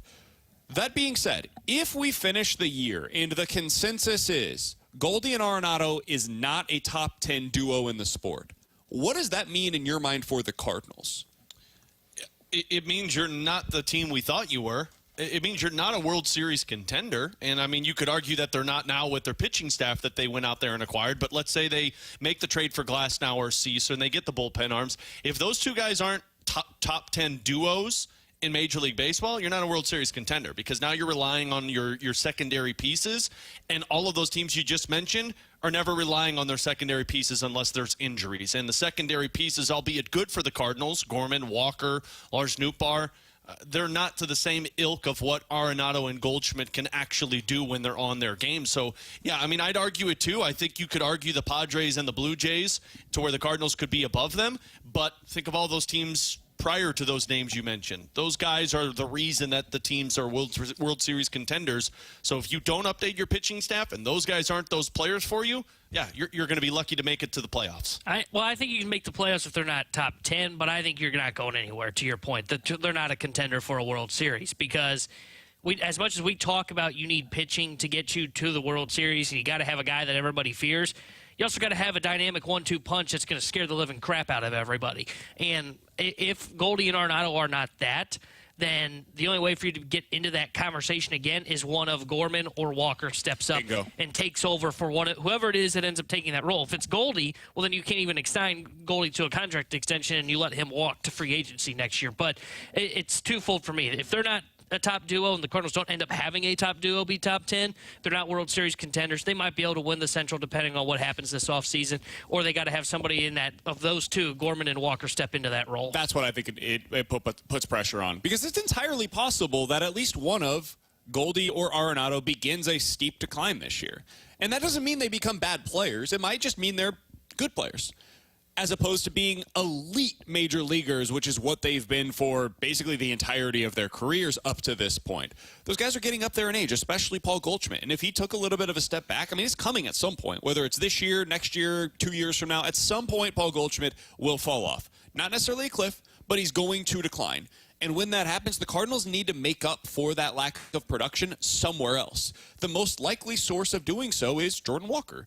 That's the guy that you're planning to be for you, what Gunnar Henderson has been for the Orioles. It's how the Orioles on this list, at least, are among the top 7, the place where I would otherwise have the Cardinals personally. So you need Arenado and Goldy to be great next year. But if they are not, Gorman, more pressure on him. Walker, more pressure on him. Wilson Contreras, more pressure to continue to perform at the level that we saw from him a year ago, because this offense has to be the driving force for the Cardinals in 2024. They have improved, in my opinion, their rotation. Not enough, though, for them to be a middling offense and to be a playoff team. They need to be, next year, a top 10 offense in the sport, top 3 to 5 in the National League. And if you have that combination, then you can probably get by with what you currently have available to you in your rotation. If you don't, though, something has gone seriously awry. The follow-up question that I have to this, if Goldy does decline this year, I heard the morning show talking about this today, and I found it to be interesting, honestly. What's the long-term plan at first? Beyond 2023, who do you think is the most likely starter at that spot for the Cardinals? Do they have an internal answer? I don't think they do, because I would say Walker. I don't think he's a first baseman. Well, you need Walker to be your outfielder because you don't have many other outfielders coming up that are going to be contributing other than Victor Scott, and I think he's center field. I guess if you still have Donovan and Gorman, one of those two guys could be there for you. But I think you're going to have to go out there and acquire another first baseman if Goldie's not it. Yeah, I don't know if they have a everyday guy that you feel comfortable with playing there for, I don't even know how many games Goldie plays there, 130, 140 games in their system or on the team right now. I think their closest answer internally is probably Alec Burleson because we've seen him. I think he looks good defensively, and I think you've brought up this comment before. He reminds me a little bit of Matt Adams, and like Adams was never a awesome defender, but he was solid. You could play him at first base. I think they would have to go searching for their first baseman. Now, who that is, I don't know yet, and we're not down that rabbit hole just yet. But I think if they had to go with like a stopgap year, or go 2 years with a who's the first baseman outside of Paul Goldschmidt, it's probably Alec Burleson. It might be Wilson Contreras. Maybe if you end up finding a way to make that work there, defensively it'd be you need to see some serious improvement there, but Wilson could be somebody that you try. I think the obvious answer is Alec Burleson, but that requires them to not trade him this offseason. And if he ends up going in a deal, you might be in the market for a new first baseman in 2025. I know people will just immediately say, oh, well, it's Jordan Walker. I disagree. I think that completely eliminates part of the value of what he is as a player. He's incredibly athletic. He has a cannon for an arm, and both of those attributes are diminished if you have him playing every day at first base. I know that last year, especially the first few months of the season, it was ugly with him in the outfield. He's also new to the outfield. I expect him to be at a minimum average defensively this upcoming year. And if you have that from him, man, him being an average defender in right field with that arm, with that athleticism is more valuable than him being an average defender at first base, regardless of what the offense looks like at either of those spots. Yeah, he's not a first baseman until like a decade from now. And what I mean by that is you see outfielders, the wear and tear eventually get moved to the infield. Like, look, Mookie Betts now going to be a second baseman. Bryce Harper now going to be a first baseman. We're still a decade plus from Walker moving first because I think you're right. He has too many tools to bring him into the infield. Alongside Alex Ferrario and Tanner Hendrickson, I'm Brandon Kiley. In about 15 minutes, we'll get to a game of One's Gotta Go. 314-399-9646 is the Air Comfort Service text line. You give us 4 scenarios. We'll tell you which one's got to go here on BK and Ferrario. But coming up next, we're going to go back to the guest line to be joined by the Mariners beat writer for the Seattle Times. He's Ryan Divish, who will dish his thoughts on what the future is for the Mariners rotation and whether or not one could be headed to St. Louis. Ryan Divish next here on 101 ESPN.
Wall-to-wall Blues coverage is right here.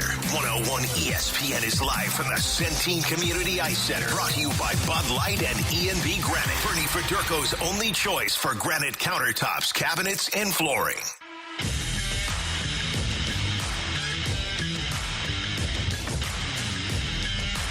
Alongside Alex and T-Bone on BK, you got BK and Ferrario here on 101 ESPN, and we are happy to go out to the 101 ESPN hotline to be joined by Ryan Divish. He follows the Mariners. He's their beat writer for the Seattle Times, and he's joining us now here on 101 ESPN. Ryan, we've talked a lot from our perspective about what it would mean for the Cardinals to potentially connect with Seattle on a trade that involves one of the Seattle Mariners pitchers. We are much like, 29 other markets in Major League Baseball that would like to do so. We wanted to get your expertise on this from your perspective. Do you believe that Seattle will listen this offseason on those starting pitchers that they have a surplus with? Yeah, I think they have to. We kind of wrote about it a lot at the winter meetings, but the Mariners are having some problems with their RSN, and so they have to shed some payroll. And they did already by trading Eugenio Suarez and Jared Kelenic, packaging him with two other contracts essentially to kind of get that flexibility. But, they don't have a ton of money to spend on the free agent market to get hitters, and they're not very good at attracting free agent hitters anyways. So, they may have to go the trade route, get some players in that regard, get a controllable hitter, and use one of their pitchers to do so. And it could be Logan Gilbert. It could be Bryce Miller or Brian Wu. We were even talking, myself and some of the other writers, I think they'd listen to offers on Luis Castillo if it was the right price. And if they felt like they could go out and sign a pitcher on the free agent market, they might listen for offers on Castillo. Even though he has a no trade clause, you can buy that out, especially because it's only a one-year deal or 1 year no trade clause for this season. All right, Ryan, well, you just mentioned two guys that tickle both of our fancies, so I'm going to start with mine because I have been obsessed with the opportunity to get a Logan Gilbert for like the last 6 months, and you just mentioned his name. That price to acquire him, though, does it seem like it would be out of this world if teams such as the Cardinals would jump into the conversation? Oh, absolutely, because you're talking you'd have 4 years of club control, going into this year. He's got 4 years of arbitration eligibility. And he's going to get expensive because he makes every start. And, that's very valued in arbitration hearings and such, and arbitration, kind of like the bargaining. So he makes every start, and he's good. So, yeah, they're going to ask for a lot because everything that they believe in pitching, like the metrics and understanding all this stuff and continually trying to improve your craft, he embraces that. He's like their poster boy for it. So, they're going to want 3 or 4 players, at least 3 players. And, they're going to have to be legit dudes, at least one of them or 2 of them, to give them up because that's like their gold star. The problem is they also kind of know that it might be difficult to re-sign him in the future, like to sign him to extension. I don't know that he's really that interested in it. Would the starting point be a Nolan Gorman for Logan Gilbert? Oh, absolutely. And I think that's, I just don't see where Dylan Carlson or any of those other guys is a starting point. It's got to be somebody that they know can step in right now and address some of the issues they have. And Gorman fits that because, he hits and he kind of like the stuff they want in terms of like understanding the strike zone and valuing that kind of stuff. Gorman embraces. So yeah, that's who they want. If they're going to get, that's the guy you start with and go from there. Ryan Divish is our guest here on 101 ESPN. He covers the Seattle Mariners for the Seattle Times. I'm curious, Ryan, when you think about what they're looking for, is it more position-specific or the type of hitter that they're looking for that they'd try to acquire this offseason, and then they figure out the positions later on? Yeah, I don't think it's position-specific. They need another outfielder. But, they have a pretty good center fielder in Julio Rodriguez, so they don't need a center fielder. They don't need a catcher because they've got Cal Raleigh, and they don't need a shortstop. They've got J.P. Crawford. But the rest of the team is largely unsettled. And I would think, if you can upgrade at any one of those positions, you do it and just figure it out. So they're putting a premium on being able to hit first, and we'll figure out the rest later because that's what their problem's been the last couple of years. They don't hit enough. That's what kept them from the postseason last year. Even the year before when they did make the postseason, they still struggled to hit quite a bit, and I think that's the thing. And like I said, attracting free agent hitters to come to Seattle where it is cold, where you deal with the marine layer and the ball doesn't fly in April and May, that's just not attractive to free agent hitters. And you throw in the travel factor and the fact that they've not really won a lot. I can see why people don't want to go there. Ryan, out of curiosity, do you think there is one starting pitcher in their rotation that is most likely to be moved this offseason, or is this purely about what they're able to get in return depending on what the return is from other teams? Yeah, I mean, I guess maybe Brian Wu or Bryce Miller. I'm trying to, we've kind of going back and forth who they'd rather keep. They would probably trade Bryce Miller the easiest. He's kind of, you have some questions because he is smaller, on the smaller side. It is a high leverage arm, and, it's a max effort delivery. Wu is a little more fundamental, so maybe they feel like he's less likely to get hurt. Wu's also already had Tommy John surgery, and then came back from it. So I think Bryce Miller might be the guy they're most willing to trade. Logan or George Kirby, they'll ask for the most. Obviously Luis Castillo, but Castillo has the contract, which actually is pretty friendly. It's not an overwhelming contract. And Castillo, if you're looking for a guy that can strike people out and when he's right, absolutely dominate games, I mean, that guy can do it. And, you guys have seen it in the NL Central when he was at the Reds. When he's right, he's unhittable. Yeah, we've seen it for years, and it was very nice to get him out of the division, to say the least. When you look at Miller and Wu, you know more about them, certainly watching them every fifth day this year than we do here in St. Louis, and then covering them as they were coming up through the system. How do they project? Are they future threes? Is the hope that they can eventually lead a staff? How do you see their projection long term? I don't think they're projecting any higher than a 3. I mean, there was a long time where they projected Bryce Miller to be more of a reliever because of his build, and they didn't know if he could carry velocity through a season. Even last year when he hit about 90 pitches or 85 pitches, we saw the fastball dip a couple ticks in miles per hour. Wu doesn't have the secondary pitches maybe that he needs to really kind of get going. Sorry, my headphones. He doesn't really have Wu doesn't have the secondary pitches yet. He struggled with hitters, and Miller did a little bit too. They're far from finished products. I mean, that's the thing. They could be better, and there are guys that really embrace kind of working at it and adding pitches. They both added 2-seam fastballs in the middle of the year, but they're just not what you call finished products. So I don't know. They're probably number 3 starters. Ryan Divish is our guest for just another minute or two here on 101 ESPN. You can find his work over in the Seattle Times. Also on Twitter at his name, at Ryan Divish, Divish. He covers the Mariners up in Seattle. Ryan, do you anticipate the Mariners trying to shed more salary the rest of this offseason, or do you think they've done most of their work in that regard and now it's about trying to accumulate talent again? Yeah, they said they're done. They said they're done shedding salary, that they don't need to do anymore. I mean, I think they freed up about $20 million with those trades for this season, and I think another $15 for next season. So yeah, but I mean, if they traded Castillo, that's not about a salary shed. It's just about, they're trying to figure out where they're moving, and maybe he's their best chip. And I don't know that that's all likely. I'm sure if you're Scott Service, you don't want to trade that guy, but they're in a different territory than they thought they were going to be in with their the uncertainty around their RSN. So, and I don't even know how much that deal is. They can afford to, their ownership can pony up a little bit, but yeah, I don't think they're going to cut any more. It's just I don't know how much more they're going to add either. And just because it's we've seen it before, the cost of players goes up the longer you get into free agency because teams get desperate and they're willing to overpay. And there wasn't a lot of great hitters on the market, so they're probably going to have to go the trade route anyways. They've talked to the Rays about a couple of their hitters. I know the Cardinals, they've talked with the Cardinals since last season about some of these guys. So it's not like they don't know what's out there. It's just a matter of kind of pulling the trigger on what they feel is the best deal for them. Ryan, we'll get you out of here on this. When you look at the Mariners and this staff, one guy that we don't talk a lot about because he didn't really pitch last year is Robbie Ray. Do they anticipate him being ready early on in the season? And do you think there's any chance they would try to move on from him before the start of the year via trade?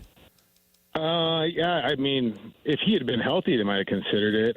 But no, he's not going to be ready till I would think August. I mean, he had Tommy John in April last year, and he also had to have the flexor tendon repaired a little bit, so it was a little bit more invasive.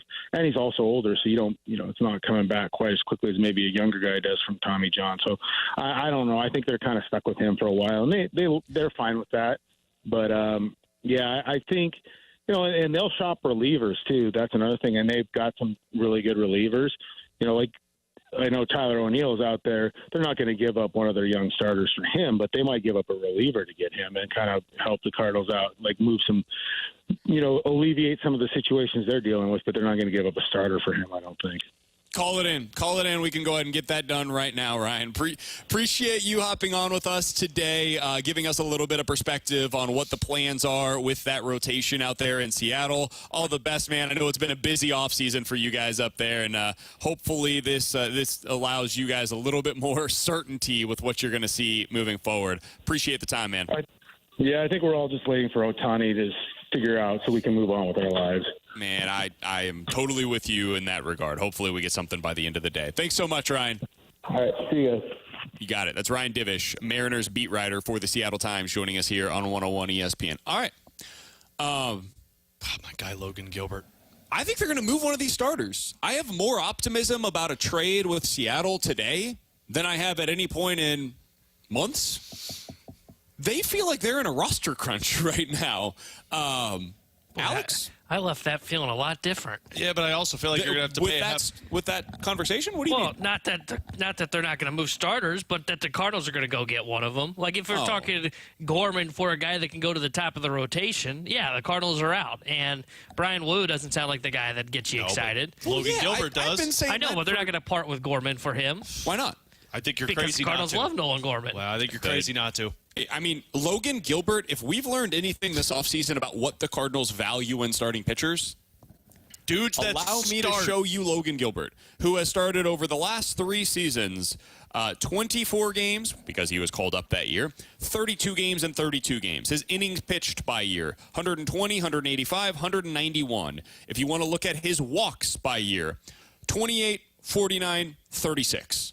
My dude does not walk batters. He is one of the most efficient pitchers in the sport. He's the epitome of what your offseason has already been. You've signed 3 guys, but you get this one. And he's young, cost-controlled. He's 6'6", 215 pounds. He's got everything that the Cardinals typically look for in a front-end starter. If this guy were to join the Cardinals rotation, you could go into next season and convince yourself that they have a championship-level staff. Absolutely. So, for all of those reasons, if Logan Gilbert was made available and the asking price was like Brendan Donovan or Nolan Gorman, and then you build out the trade from there, I see why the Cardinals would do it. Again, I just wouldn't want to trade Nolan Gorman. That is my firm stance on this.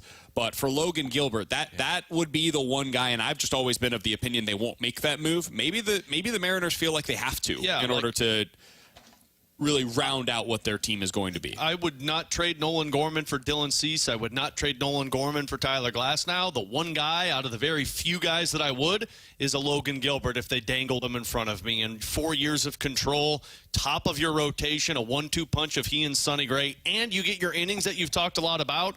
I love Nolan Gorman. I know you don't want to lose that left-handed pop, but, man, those types of pitchers aren't available very often. And when the team that capitalizes on Logan Gilbert is not going to be looking back saying probably shouldn't have done this move. I just can't see the Cardinals. If Gorman is where they are at, on where they want that package to start, I don't see the Cardinals pulling the move. Because to your point of Logan Gilbert's not a guy a lot of teams have, the Cardinals can counter that and say there's not a lot of people that have a Nolan Gorman-esque bat that can hit 40 home runs from the left side. And position players age better than pitchers. Out of curiosity, what if they traded Nolan Gorman and then signed Jock Peterson? I mean, I wouldn't bring in Jock, but What if they trade Nolan Gorman to get the pitching that they need at the front end of the rotation and then trade Alec Burleson to add another big-time reliever and then go out and sign Jock Peterson? I mean, I think you're better off pitching-wise. I don't think you are offensively. I don't think you're better, but how much does your pitching go up in a way that your offense, like if you're doing the sliding scale, right? Offense has to go up as the pitching goes up as the You've the tried to offense goes win down. games these past couple of years solely based off of offense, and it hasn't worked. I just think that if you end up going that route and you are able to stabilize the offense, where maybe now instead of being the 6th best offense next year, you're 11th. But instead of being the 25th best rotation next year, you're 11th. Does that make you better than having a really good offense but a well below average pitching And staff? not just this year, for the next 4 years. See, I think pitching-wise, you're better offensively, though I would have major questions about your power still. Because, sure, Jack comes in and helps, but he probably replaces Burleson's power and not Gorman's. Who's replacing Gorman's? On top of the fact of the matter that, by the way, Goldschmidt's slide is probably coming, and he's slugged less last year. On top of Arenado's slide is potentially coming. There's a big downside in terms of there's a massive start of question mark of, okay, what happens to their power? Because as much as I love swing and miss and you need pitching, you got to have slugging. You have to slug your way through the playoffs. But what happens to their power when he disappears for a month? Who? Gorman, because he's disappeared for months at time in the season. I know, but even when Gilbert doesn't disappear. Even though he had, but unlike a bat, sure, Gorman has disappeared for a month, but I think he can kind of lower the cold, lessen the cold streaks as he starts to mature. He's a boomer bust kind of guy. He's not a guy that's going to get on base. But you need a guy like that. You need a guy with slug. Defensively. And for all this talk about Logan Gilbert, guys, he could break tomorrow and be done and never be back to being the same place. I normally would say that's why I would build around the position player. And again, my firm stance is don't trade Gorman for all of the reasons that T-Bone is mentioning here. But just if I'm going to play devil's advocate on Gorman, he could easily break tomorrow too. That back might be a ticking time bomb. We hope not. I don't think it's going to be, but we just never know. Back issues are something that I am always a little bit concerned. You just are always searching for these types of pitchers, and when they're available, and especially a team that has not been able to develop pitchers at this ilk, if they're available for a piece that, it sucks to give away, but I've developed a very good core of offensive players for this roster, I would much rather have... aging core, by the way. Sure, but you've got Jordan Walker, you've got Lars Nootbaar, you've got Mason Wynn, you've got Victor Scott that people are excited about. I know none of them provide the 40 home run power that Nolan Gorman does, but also remember that aging core, if they age out and don't perform, well, $30 million of that comes off the books with Paul Goldschmidt, and I can allocate those funds to another position if I need more power, whereas I'm always going to be searching for that guy that's better than Sonny Gray, and you can't keep kicking this can down the road and saying, well, sooner or later we'll develop him. You don't need to when the guy's already developed and available to you. Nolan Gorman, Thomas Ajayci, Dylan Carlson for Logan Gilbert. How do you feel if that's the trade? I mean, I would want to keep Gorman out of it, so I don't know if I would do it. But you're not getting him without. I know. So let's I don't think I would do it. The Mariners call and say, listen, we're willing to talk about Logan Gilbert, but don't even discuss this with us if you're not willing to include Nolan Gorman. You would say, okay, then I'm going to have conversations with other teams. Yeah. I would go explore the Cease route and see if you can get it done without Gorman involved in him. I would go and I would still explore the Tyler Glasnow one. As good as Gilbert is, I just don't want to part with Nolan Gorman. To me, he is the second. Only 2 guys are untouchable on this roster for me. He's number 2, ahead just behind Jordan Walker. Alex, if they told you, hey, it's got to be Gorman, we are targeting Sajayci, and we need an outfielder, therefore we would like to acquire Dylan Carlson. We're not taking Tyler O'Neill because they had Tyler O'Neill. I don't think they're going to take him back. But let's say Nolan Gorman, Thomas Sajayci, Dylan Carlson for Logan Gilbert. Your response as Absolutely. the Cardinals general manager is what? Absolutely. Let's do it because you've tried to win with offense over these last few years. Nolan Gorman's been a part of that, and it hasn't worked. I think it's time to get another pitcher that makes your team scary good.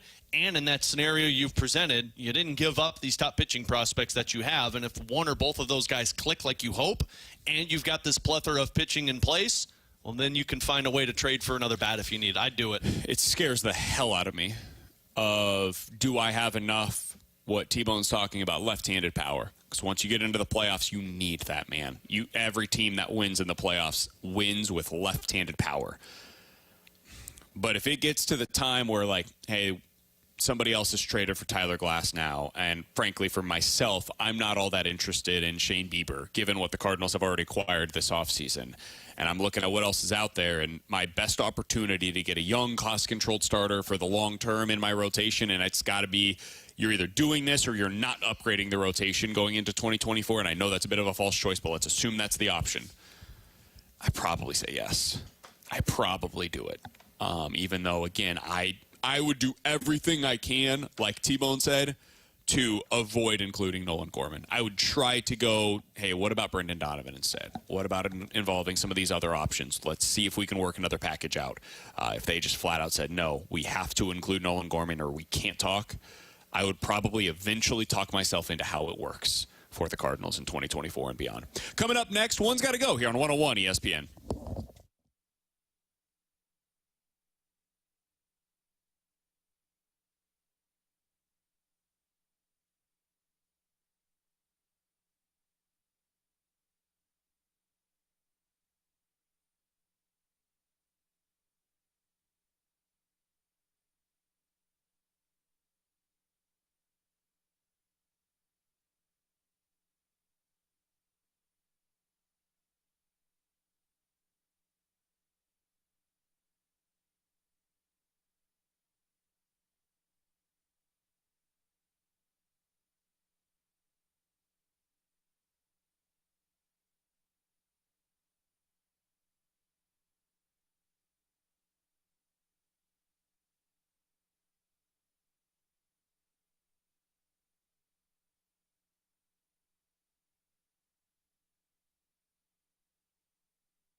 101 ESPN Sports Center.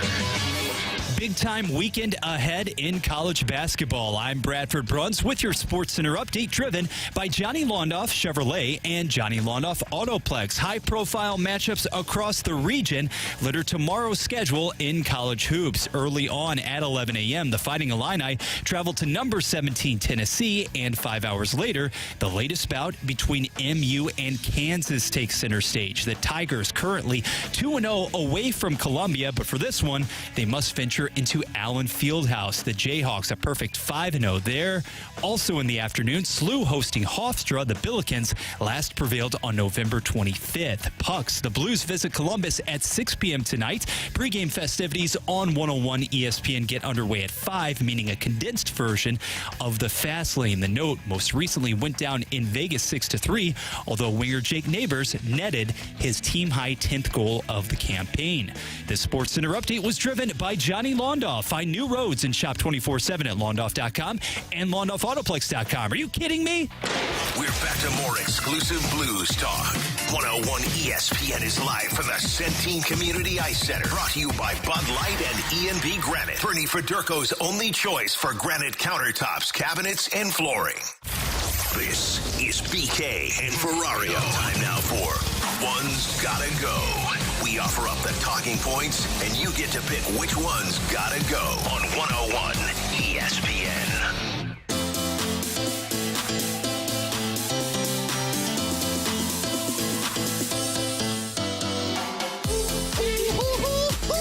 $314-399-9646 is the Air Comfort Service X line for One's Gotta Go. You give us 4 scenarios. We'll tell you which one's gotta go here on 101 ESPN. We'll get to our weekend look ahead for the NFL slate in just a little bit. But let's start with this One's Gotta Go Christmas song edition. This is T-Bone's favorite thing.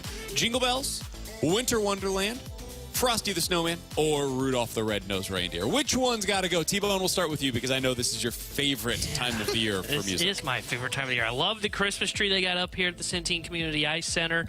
Oh, man, I think I'm going to go with Frosty the Snowman. I'm just not a big fan of that song. Rudolph's okay. I like Winter Wonderland and Jingle Bells. I would have to say I'm getting rid of Frosty the Snowman. Yeah, mine's Winter Wonderland. I hate that stupid song. Every time it starts off, yeah, it's awful. It's so annoying. Frosty and Rudolph gotta stay, and this is the dad card in me because it's so adorable listening to my 2-year-old sing both of them. Always been a big fan of Jingle Bells, but Winter Wonderland, yeah, it's terrible. Jingle Bell Rock is better than Jingle Bells. That's true. Did you say it was Rockin' Around the Christmas Tree overtook Mariah Carey's All I Want for Christmas Is You as the top 100 Billboard for Christmas song? Yeah, I read that the other day. No, I don't think it was Rockin' Around the Christmas Tree. It's fake news. No, it wasn't. I don't believe it. If there's anybody that would fall for that, it would be BK. And apparently me. All right, one's got to go. Trade edition. Are you trading Gorman, Goldy, Arenado, or Walker? Which one's got to go? Rockin' Around the Christmas Tree, first holiday song to reach number 1 on the Hot 100 above Mariah Carey's All I Want for Christmas Is You. We got to be better, America. We got to be better. No, are you kidding me? That's a great song. That's so much better than Mariah Carey's All I Want for Christmas. No, Mariah Carey's All I Want for Christmas. The opening drive was talking about it, saying it's a great song, and I said, hell no, that is an annoying song. All I Want for Christmas? Yes. Yeah. The first time you hear it in the season, it's like, yeah, I got the good vibes. But then it's like, nope, bleep this. Annoying. I don't think I can do the rest of the show with you. Are you being serious, or are you just doing this for a bit? No, there's no bit here. It's fun. I love the song the first time I hear it in the season, but then afterwards, it's so stupid. It's good, but like I don't want to hear it a lot. You can't play it every 4 songs. Well, then this is on you for listening to the radio. You should be listening to 101 ESPN. Well, I do listen to 101 ESPN, but in the evening, I listen to my Christmas music. You shouldn't do that. 314-399-9646 is the Air Comfort Service X line for One's Gotta Go. One's Gotta Go. Apple cider, eggnog, hot chocolate, or pumpkin spice. Eggnog. Never had eggnog. Eggnog is disgusting. No interest in eggnog. Do people actually like eggnog, or is this just one of those things like Thanksgiving food where people actually just pretend like it? I feel like eggnog's just an excuse for people at Christmas to get drunk. We're like, hey, just you drink can just whiskey, drink, man. Yeah, you like, can it's just, okay. Or pour it in your hot chocolate. Who knows? Yeah. I'm with you guys. Get rid of the eggnog. I've had it before, and like I've had some that's fine, but like it's just a weird color, weird texture. I'm out. I don't want the eggnog. One's got to go. Bradford's silky voice during the updates. Tanner's breaking news. Alex's yeehaw or BK singing? I'm getting pulled into this. BK singing. Yeah. Well, it's okay, Bradford, to say BK singing. Yeah, just say it. Just say BK singing, Bradford. Definitely the worst of the bunch in terms of the whatever our band's called. T and A. There's no That's B right. in it. There's T and A. How do you not know what our band is called? Oh, Well, boy. there's lapping going on in this brain up here. What was T-Bones again? My breaking news sounder. We need that. Like, we That's wouldn't have true. a show without it. And I can't get rid of Bradford Silky. You know what? I'll get rid of my yeehaw because it hurts that's my pretty- damn voice. Oh, well, that's fair. But it's pretty I'll good. get rid of the yeehaw. You know? I like BK singing. Thank you. No, you don't. Free hee. That's you. No, mine. By the way, we completely skipped the trade one. Yeah, you moved on. You got upset about. sorry. Mariah Carey. Yeah. Well, it was a good take. Alex took over, and he didn't come back to it. I'm going to blame him for not being a good driver, as I am driving. Backseat driver, am I right? Walker to T-Bone's infamous moment on the show. Don't trade Jordan Walker. Yeah, don't do that. I'm right, though, and you know it. Yeah, and yes, no, yeah. You're right. You don't do trade him. You give him a contract extension. That's what you do. Coming up next. Not what you do. You don't give young guys contract I would extensions. Jordan Walker Except for because Jordan he's Walker. the next best thing. He only likes guys with the last name Walker. Jordan Walker, Christian Walker. Walker, Nathan Texas Walker, Ranger. Nathan Walker. I'd love Nathan Walker. I'd give him an 8-year Walker. deal. What? Alex got real quiet all of a sudden. What'd you do NFL over there? Weekend Look Ahead coming up next here on 101 ESPN.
Let's run it back with a daily rewind on BK and Ferrario. Brought to you by Gloria Lou, your home sold guaranteed realty. Selling your home begins at GloriaHasTheBuyers.com.